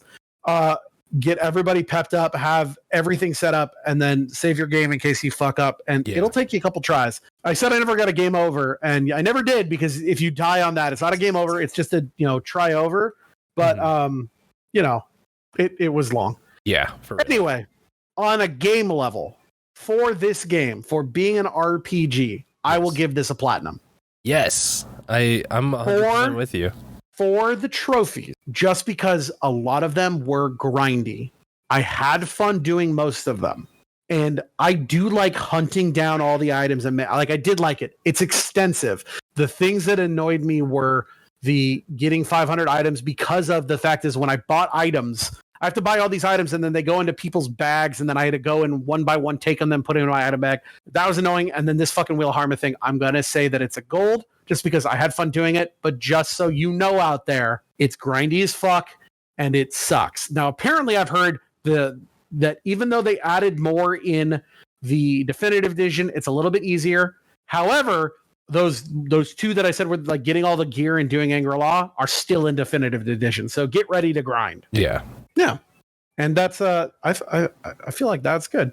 Yeah. Fucking 10 Overall, out of 10 game. Fucking great. I'm glad that we Play did it. this. This is what we held this for a 1-year episode, because like I said, there was so much like tied to my whole experience with the whole falling off a cliff thing, and a lot tied to getting Chris to finally fucking play the game. Hey, I've been wanting to play this game for so long, and once I heard it was coming for free on Game Pass, I was like, all right, well, that's the time I'll play it. Fucking and Game Pass. Fucking what a great fucking game. I loved this game. Yeah, it's a great game. I cannot recommend it enough. I will definitely, like I said, I still think it'd be funny if my Platinum 1000, I've made a rule with my milestones that I never do the same game twice. Even something like Control, where I played it 5 times, I only got 1 platinum from that in a milestone. Same with like the Resident Evil games that I've played now a couple times, or like Persona, which I've played a bunch of times. This will be the first one, but because I think it's funny, because one of them will be for the normal, one will be for definitive. And so I'm thinking about that. If I'm on the same course I am right now, which now I'm almost at 1,450, we're looking at probably, it would be hilarious. I got the platinum for this game in the beginning of January, and it'd be funny if I got my 2,000 in the beginning of next January. That would be really fucking funny. You should do it. Go for it. Yeah. Shoot for the moon. We'll see. We'll see how it goes. Man, that was a longer episode. Oh, we're not done yet. No, we're not even done. We have 3 emails to go through. Oh my gosh. And we're one the of them most is a famous long podcast email. of all time. Is it from Thailand? Yeah, that's the Thailand talk. let's save Talon talk for the finale. Then let's go. Yeah, Caller, go ahead. Okay, so our first email says, "Hi, more trophies." Caller, for our first caller. First caller says, "Hi, more trophies." Did they open up? Did they open up with first time, long time? No. I want more people to open up their emails with first time, long time. Anyway, go ahead. It says, "Congratulations on 1 year anniversary, and thank you so much for a wonderful show." Hey, well, thank you for listening. They go on to say, "My current favorite episode is probably Dark Cloud." I'm going to interject here. I don't know how, but I love it for that. But you know, I've had people tell, I have actually, as much as you and I have, we had talks after Dark Cloud where it's like, it's just us yelling at each other. How is this okay? I have heard people say, did they like that? That they liked it because I guess people like hearing us yell at each other. Anyway, go ahead. If that's what you're into, and let's hear from it. I mean, if Dark Cloud's the episode, then hey, I know I'm gonna make our next Dragon Quest Heroes 2, where it's a 200-hour game, and I can't wait for Ryan to play that Muso style game. We're absolutely not doing that. Veto, big veto. But I also really enjoy the end of the year ranking and E3 review episodes. Thank you so much. I want to say honestly, that's my favorite episode because I love to rank. If you've watched my stream, you know how much I love to rank things. I always just love ranking things. I was gonna save this for the end of the episode, but I just wanted to say, like, how wild is it that we are going into year 2 of this podcast, and when we get to the end of the year this year, which again is just a few months away, we're gonna sit there and be saying, "Welcome to our second annual." End of the year. Like, I'm excited. It's so wild. Like last year, like, sure, it was fun to talk about all the games of the year, but I wanted to do those things that were specific to the podcast, and we only had so many episodes. Yeah, we're gonna now have a full year of episodes about games we've talked about. I think that's gonna be dope. I've already started just kind of going back because I was like, oh yeah, it'll be fine, and then I thought about, oh yeah, last year we only had half a year to work with. This year we have a full year's worth of games. Like, I can't wait. I've been writing because you know that I like being stringent. There's going to be an extended rule set to the way that we do this year. Oh, I can't wait. So look forward to it, guys. For a podcast question. Are there any games did we say? Hold on. Did you say the name of this person? No, I was going to say it at the end. Okay, go ahead. Are there any games that you enjoy in genres that you dislike, or are there any that were gateways into genres that you didn't previously care about? For me, it's Brutal Legend and RTS games. Thanks again, and here's to many more great anniversaries. All the best, Kikaro. Thank you so much, man. Thank you, Kikaro. I don't. Wait, I got to think for a second. I would say I don't think there's any genres I really dislike. I think that everything around it would be something I would dislike, like a setting or like the community, because I would say I don't like post-apocalyptic games, but that's not really like a genre of games. As more I would say it's not a genre as much as it. What's the word I'm looking for? It's the set piece. Like, it's not it is a genre, but it's not a, what's the word I'm looking for? Hold on. The PSN Profiles has a genre and a whatever, and now I'm forgetting what it's called. Theme? Yeah, you know what? That's what it's a theme. It's not a genre of game, but it's a theme of game. And I think that still fits in this if you want to go that way. If it were that, it's like that, and then like I don't really like MOBAs because the question is community. No, hold on. The question was, what is a game that you like even though you don't like? So you don't like post-apocalyptic. So what's the game that you like even though you don't like post-apoc? Because that's what Carl's asking. Like, why did you bring it? Well, hold on. Shut up. The question was, name a game that you like even though you don't like the genre or theme, and you meant I don't like post-apoc. Well, no, because the thing is he says genre. He doesn't say theme. You're the one that brought it up. Well, because I said that it's not so much a genre of a game. I think they're looking for like FPS, RTS. Yeah, sure they are. But then why did you bring up post-apoc? So name a post-apoc game you like. Death Stranding. Fair enough. I think that's right. Now think of a genre. Like, you don't like MOBAs, but it'd probably be MOBAs, but Pokemon Unite, which was the second part of that question is probably Pokemon Unite. I love like RTS games, and I loved playing Dota whenever it was like a part of like Warcraft 3 or like the many different Dota variations that would be in StarCraft arcades and Brood War and whatnot. But yeah, I usually don't try and play those games. It's mostly the community that I dislike in that. But Pokemon Unite has been my kind of gateway game because I really like Pokemon Unite a lot. And I have a friend that works on Smite, which is another like MOBA.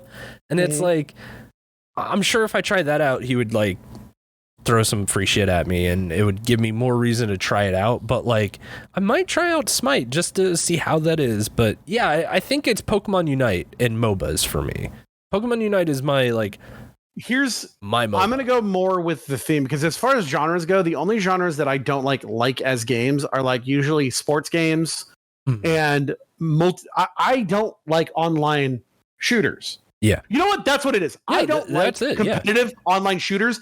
And Destiny is what I wish that I liked it a little bit more now, but they fucked the trophies and whatever. But Destiny 2, there is nothing more satisfying than getting online with a couple of friends and spending hours just running shit in Destiny 2 because the shooting feels good, the game is fair, and the game is fun. So for me, it's Destiny. If you said, Ryan, do you want to play some Call of Duty? I'd say, go fuck yourself. But I'd play some Destiny. We do say, hey, Ryan, would you like to play Fortnite? And you're like, fuck no. Yeah, exactly. But I would play Destiny.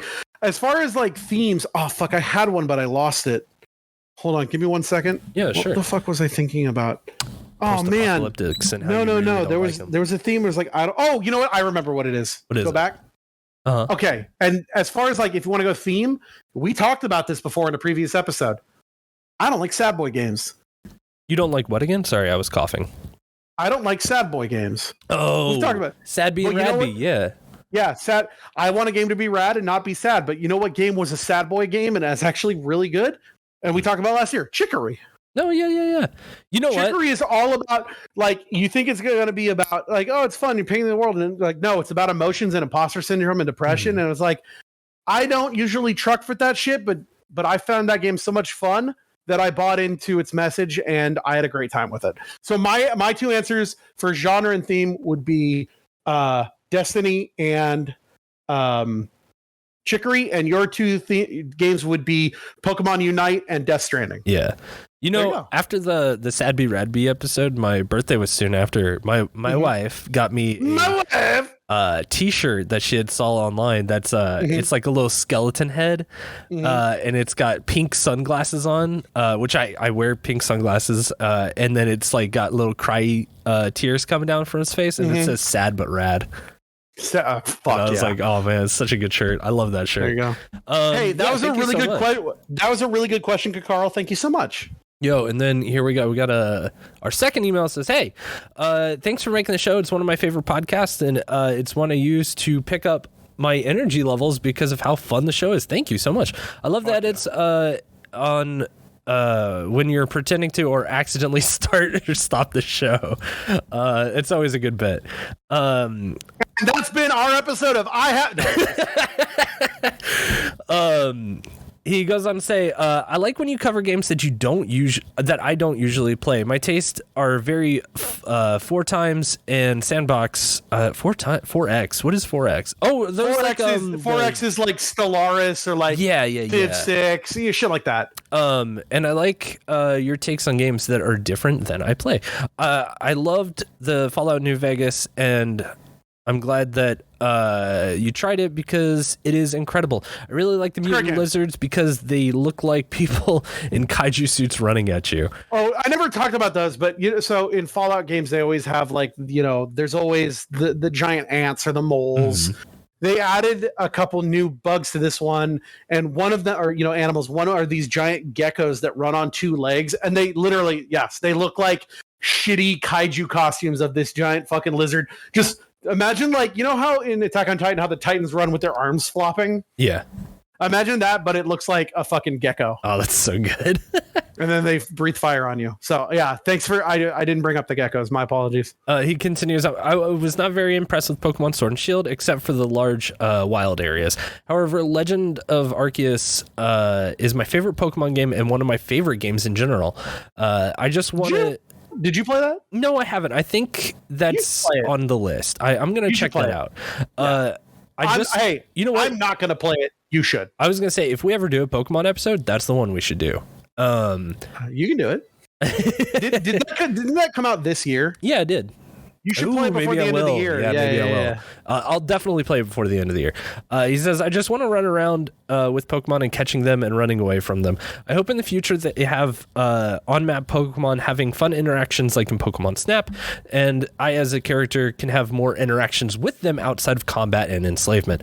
I'm tentatively hopeful for Scarlet and Violet. Thank you for covering Anime Expo every year. I almost go to that, but I appreciate the intel on what to expect if I do. Keep up the great work, Dustin. Hal, thank you so much. Thank you. Who was that? I'm sorry. Who was that? Dustin. Thank you, Dustin. It's Thank Hal. you, Dustin. But this year was better, Hal, because it wasn't like there's two types of hell. There's like the D&D 9 hells, the oppressive, like whips and chains, and the devils are gonna get you, and like that's how stuff. That's how it usually is. Of like the staff, no fun is allowed. Everyone must walk in an orderly line and not look up. And this year was like kind of like hell, and like yeehaw, it's the Wild West, hell on earth, no rules, poo poo poo, and you could just do whatever you want. Yeah, I always want to go, but added that. Yeah, that was a very a very fall off the cliff end there. Speaking of, we should announce our panel to PAX got denied. Yeah, we're not. So we're PAX. Not going to PAX. I'm going to PAX. I'm not. You're going to Gen Con. I was going to go to PAX, but I don't. When I heard that news, I was really sad about it. So yeah. I was kind of like, here's me venting for 2 minutes about it. Yeah, and Chris. Go ahead. If you then don't hear this part, it's because Chris has pulled it out because I've said too much. We've ruined every chance for the future. You ready for this? Go for Fuck it. PAX. I'm still gonna go and I'm gonna have fun. Fuck the panels at PAX. You know why? There are three types of panels at PAX. There are the main big panels of like video games getting announced, and that's cool. Then you've got the late night, there's nothing to do, game show, funny interactions. And then it's 15 billion fucking panels of, it's the same shitty panel with 4 people on it talking about how I can't enjoy video games and you suck and everything sucks about video. No, you know what? Take this all out. Okay. I'm bitter. This is it's just a big long censor. Do you know what I mean?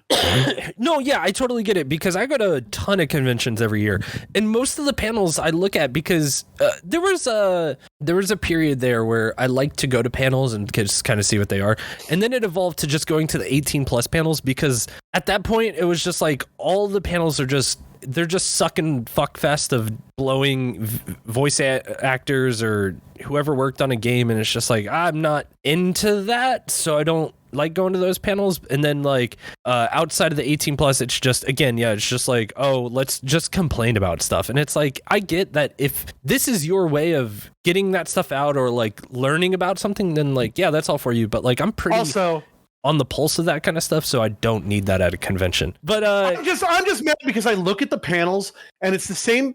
It literally is. It's the same panels they did last year. Yeah, it's like it's the same people coming back. It's like I had something new. I was trying to. Well, not I, but we were trying to. I'm just saying I because I submitted it. Right. I was trying to say here is something that you have never done before, and it could be fun. And I guarantee you, when that thing comes out, and when the PAX like schedule comes out, we'll talk about it. Yeah. It will be note for note the same panels that last year, except for they'll slip out the video games, and it'll still be the Jeopardy challenge at 10 o'clock, how to become a voice actor, that no one has ever gone to a panel called how to become a voice actor and then become a voice actor. Yeah.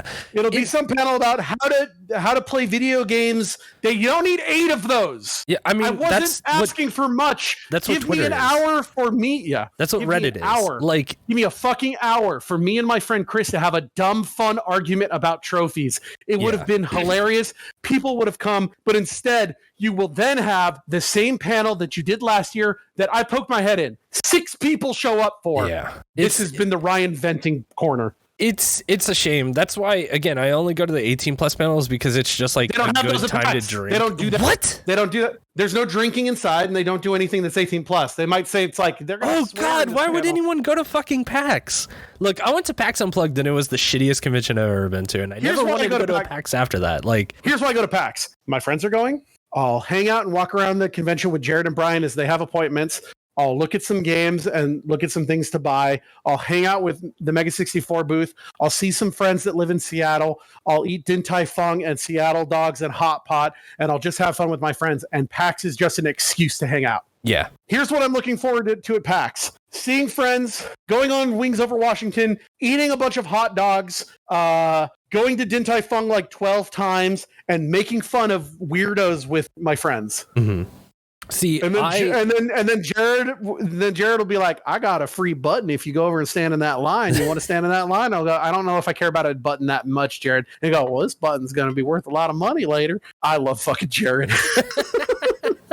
Like, I saw that as my opportunity. It's like, I'm moving out west anyways here in a couple Say you weeks, love Jared right now. I love Jared. I've never really talked to him too much, and Doesn't I always matter. got the impression Everyone that loves he him. didn't like me. So like, no. But I'm sure he's a sweetheart. He seems like a nice guy. So There's Jared, I literally like you Jared- in passing that of how much I've actually been able to talk to you. So you're a cool guy in my book. As much as I was talking shit on Jared for the whole thing with my arm, I know that Jared is just doing it because it's funny and he's my friend. And doesn't mean an arm behind it. I love Jared. Jared is one of my closest friends in the whole world, and I have nothing bad to say about Jared. Yeah, like I saw this as the opportunity. It's like, we're moving out west anyway, so I was like, well, fuck PAX. The only PAX I've been to is a dog shit show, and so Gen Con's in 3 weeks, so I'm gonna go to Gen Con instead. So fuck literally, that. I think it was either last night or today. They did announce, like, the problem with PAX last year is like nothing was there. Yeah, and so it really was just time to hang out with friends and talk shit on it.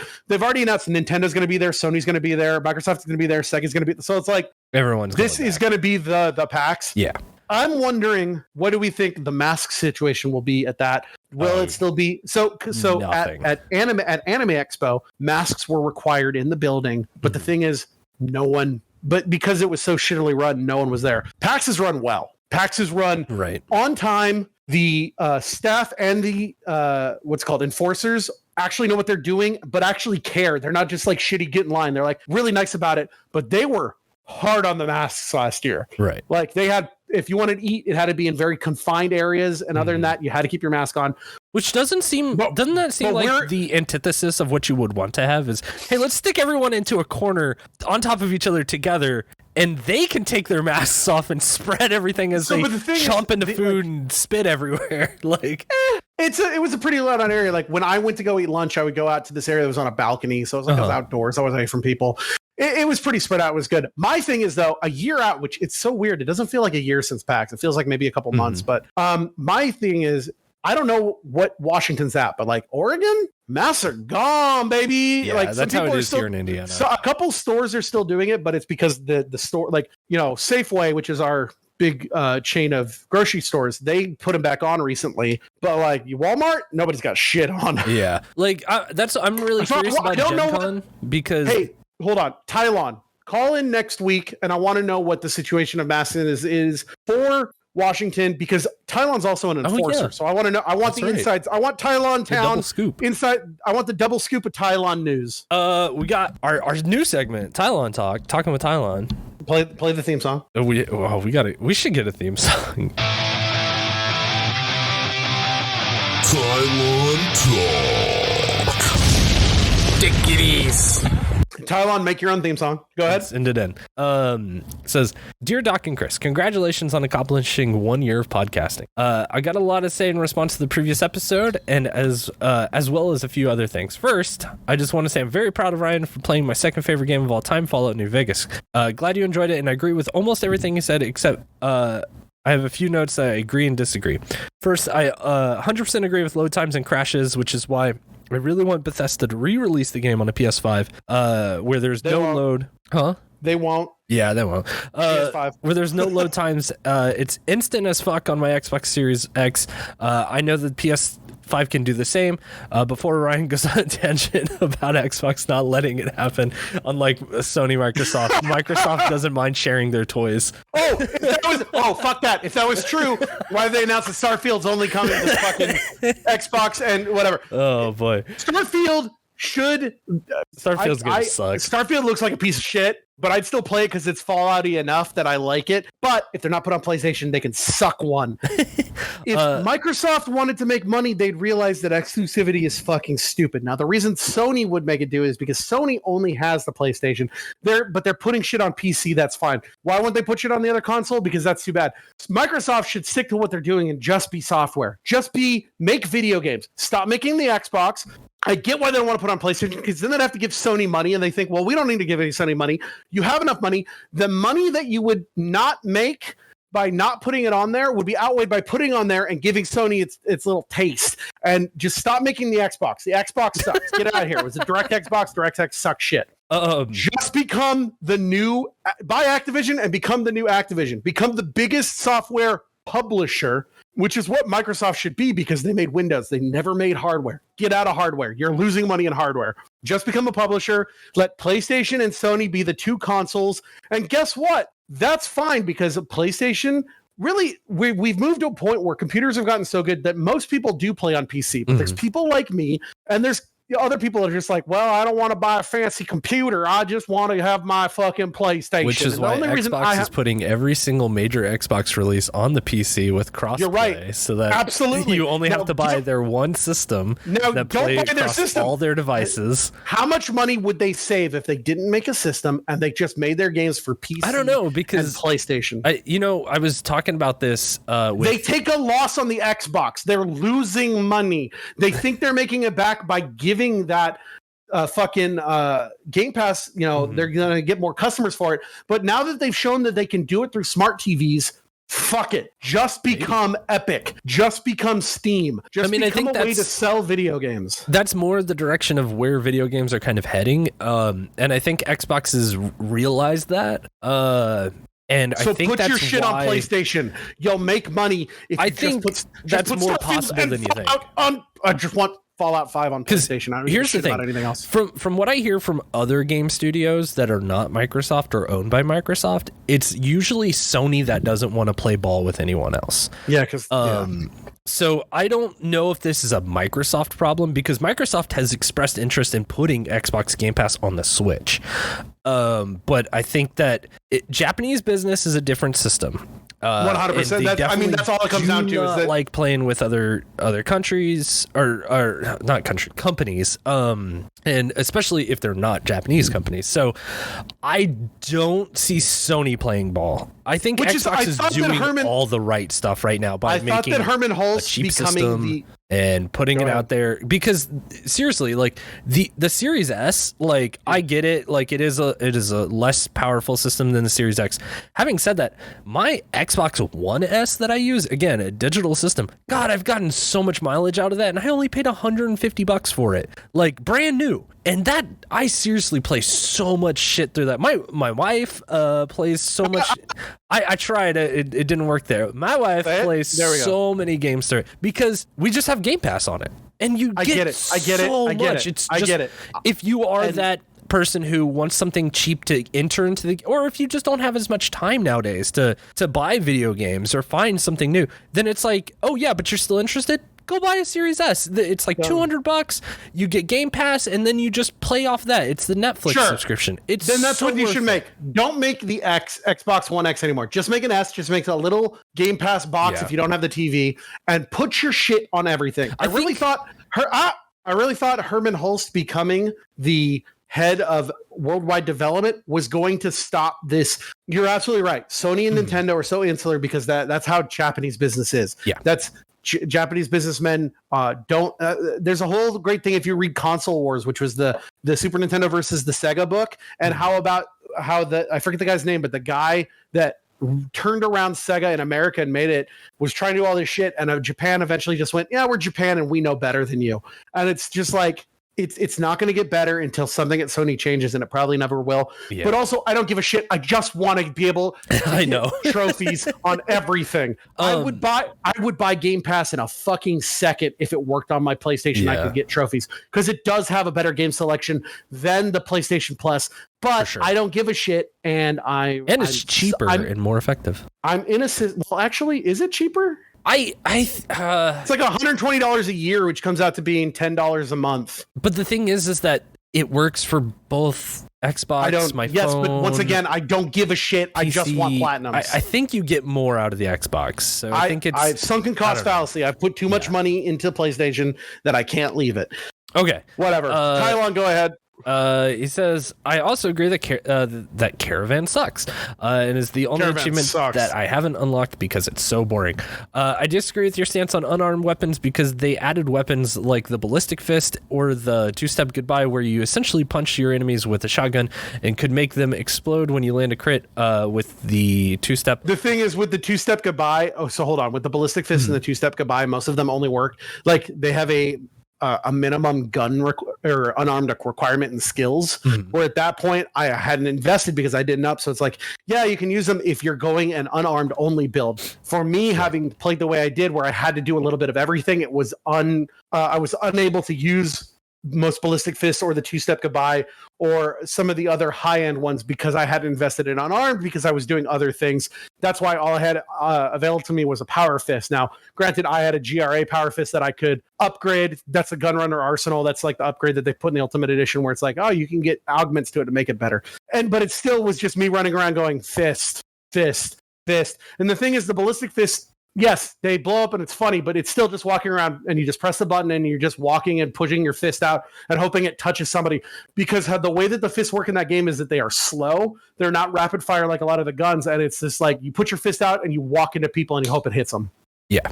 Go ahead. He says, I've only one-shot death claws with these items.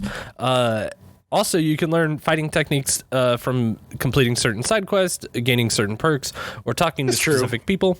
You can literally learn to counter, throw sand at opponents, or knock down an opponent with your unarmed weapons.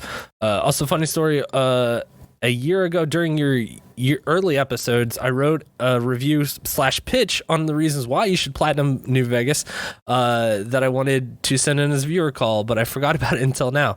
So here's that review. Also, Tylon was the first one to suggest a game for us, and it was Fallout New Vegas. No, I thought of it myself. Anyway, go ahead. It says, my introduction to the Fallout series is Fallout 3 for the 360. I was super hyped for it, and it lived up to expectations. I rented it twice at Blockbuster and eventually bought the collector's edition. Then 2 years later, they released a sequel, and I was even more hyped for it. And sure enough, it blew my expectations out of the water. They took everything that made Fallout 3 great and added so much more. Also, the only modern Fallout really the only modern Fallout to acknowledge the original two games, mainly because the games are developed by a different series than the original creators. So much cool stuff was added: companions, commands, weapon modding, perks, armor, gambling, factions, all that stuff. Don't get me wrong. Hold on. Don't get me wrong. I do believe that of all the games, New Vegas has the most added systems, and it really is probably one of the best games. I'm just saying from a point of view of trophies, it is the worst trophy list in that it is too spread out. They make you do too much shit that you don't want to do, and because you have to get all these separate endings that honestly are the same thing in different ways, you replay a lot of stuff. So it might be one of the best games, but it is the worst Fallout trophy list, barring probably 76 is the worst, but I haven't played it. Yeah. Out of 3, 4, and the 4 platinums I have are 3, 4, New Vegas, and Fallout Shelter. And I don't count Fallout Shelter because that's just a phone game. Yeah, it's a mobile game. Yeah. So out of 3, 4, and New Vegas, I still think 4 is the best. 4's got the best DLC. I like their system of upgrades more than I like the other ones, where you can actually upgrade separate parts of the gun. The part of 4 I don't like is the settlements, but once I get done with those trophies, I never did it. The story of 4 I thought was a little bit better, but the story of New Vegas of everyone going in together was the best story, because with the courier, you're not like, oh, I'm out of the vault, I don't know what's going on. You know what everything is. I like the whole faction thing. I just don't like the trophy list. Right. If the trophy list of New Vegas was more like the trophy list of 4, it would probably be my favorite. But I think I love them all. I'm not out of 3, 4 in New Vegas, none of them are bad. But I think that 4's got the best systems, New Vegas has got the best story, and 3 has the best exploration. Right. Go ahead. It says, and the story was so engaging. You could play the game however you wanted to. You could even side with factions in the game. All the factions had all their own ideologies and beliefs. Also, the world is very gray, unlike Fallout 3's karma system and solutions. All the factions have their own pros and cons, except Caesar. one of the ways to best describe this game is that it's Fallout's Majora's Mask, and the fact that they took a legendary game and improved upon it while adding so much new mechanics. Majora's Mask is a piece of shit, but go ahead. Oh no, that's like one of the 2 3D Zeldas I like. Worst Zeldas. No. Skyward Sword, Stop. Breath of the Wild, No. and Majora's Mask. No. Though there are downsides to the game. Breath of the Wild sucks. Go ahead. No. We're going to play that. I already did, and I'm not playing it again. Mainly the glitches due to Obsidian only have 2 years to make the game, similar to how IHMTTY only had a year to make Majora's Mask. That's not. Hold on. Stop again. I need to. You cannot be like, oh, no, another couple of years. The problem with the glitches is the same problem with glitches in any Bethesda game, which is they're still running off that broken fucking engine. Morrowind engine. And the Morrowind engine, and then it's the same reason there were problems in 3. 3 crashed like shit on me. Fucking 4 even had problems, and that was on the PS4. Yep. All the Same problems engine. that people have said with Skyrim, it's that broken fucking engine. They better have built a new engine for Starfield. That's they're running off the same shit. No, I think Starfield is the new engine. So okay, we'll see. then it might be good. I would say that you're right. Like, don't put the blame on Obsidian that they only had 2 years to make it. Yeah, they had 2 years to make it with Bethesda faulty. games. That's blame Bethesda, not Obsidian. Yeah. There wasn't much time to because Obsidian made Outer Wilds and it has no problem. Yeah, that game is fucking fantastic. Outer Worlds. Which, by the way, if you haven't played that, Tylon, you should play it. You would love it. Outer Worlds is a better version of New Vegas. It is. And I'm not trying to talk shit on New Vegas. I'm just saying it's like they let them make their own systems, and it's got factions, it's got multiple endings, and it's a little bit smaller, so it doesn't like work as bad. But it's got a hardcore mode that was a lot better. It's got systems that I think are a lot better. I think that the best Obsidian game. The best Obsidian game is Alpha Protocol, and then the second best is Outer Worlds. I love Alpha. You know how much I love Alpha Protocol. And the game no longer gets patched. So there are crashes, characters get stuck, missions cannot be completed or activated, though luckily through the modding community help fix most of the bugs in the Steam version, though I can't say the same for the console versions, unfortunately. Also, the lack of post-game is very disappointing since Fallout 3 had one with broken steel, but by the end of the day, the good outweighs the bad. It's not a perfect game, but it's of all my favorite games, they aren't perfect and have flaws. Also, for the DLC, Dead Money, bad for obvious reasons, but you get gold bricks. Fuck Dead Money. Fuck Dead Money. Permanently rich for the rest of the game.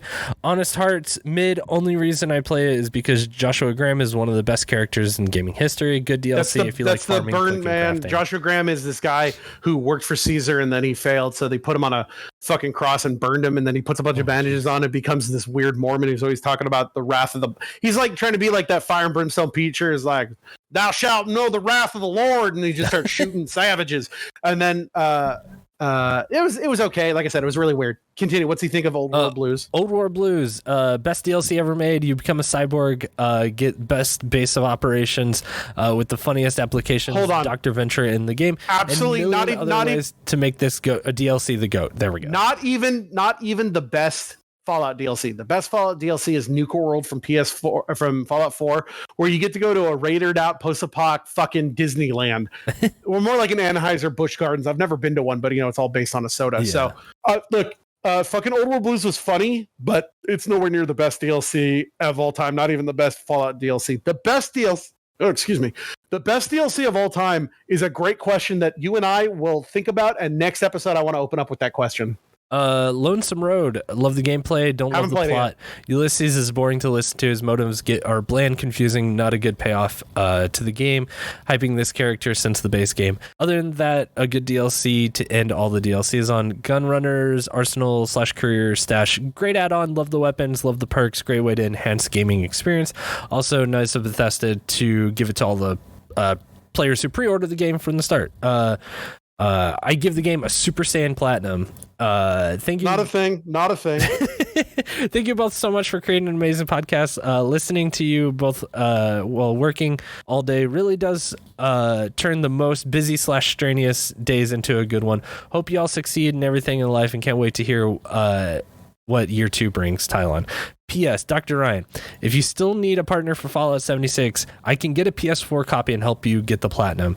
P.P.S. What are your favorite foods to snack on while working through the day or a game? Thank you, Tylon. Tylon, thank you so much. What are my favorite snacks? Yeah, to snack on while you like game or work.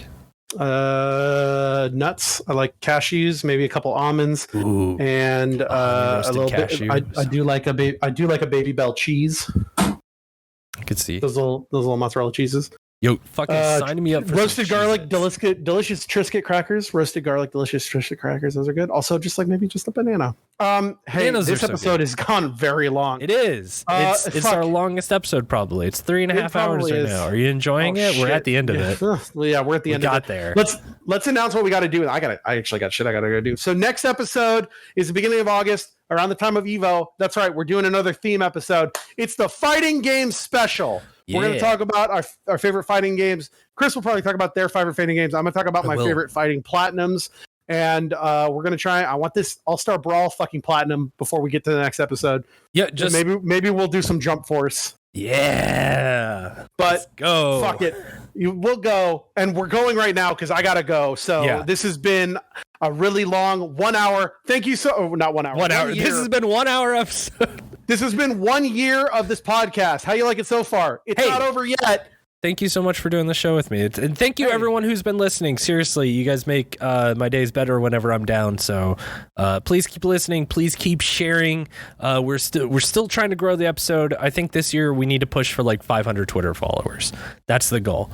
End of the year. I'm just going to keep doing it, and you do that. But you know what? You're going to make sure we have more Twitter followers, and I'm going to make sure that I have more trophies than you.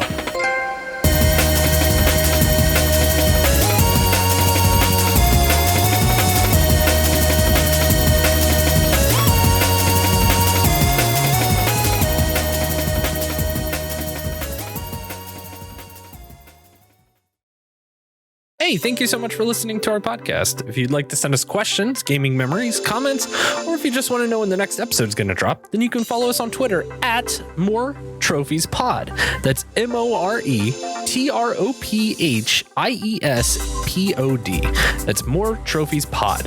Also, you can email us at ihavemoretrophiesthanyou@gmail.com. It's just the name of the show, all one word, at gmail.com. Also, be sure to follow Ryan at Dr._Ryan on Twitter.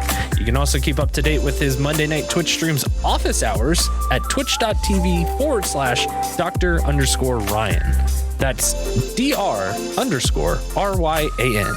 Dr._Ryan on both Twitch and Twitter. And follow Chris on Twitter at Burezu in Japan. Now, I know what you're thinking. Don't worry, I'm going to spell it out for you right now. That's BUREZUINJAPAN. It's all one word, Burezu in Japan on Twitter. And when they are streaming, you can check them out at twitch.tv/BlazeTK. That's BLAZE, the letter T, the letter K on Twitch. BlazeTK. Thank you again so much, everyone. We'll see you in the next episode.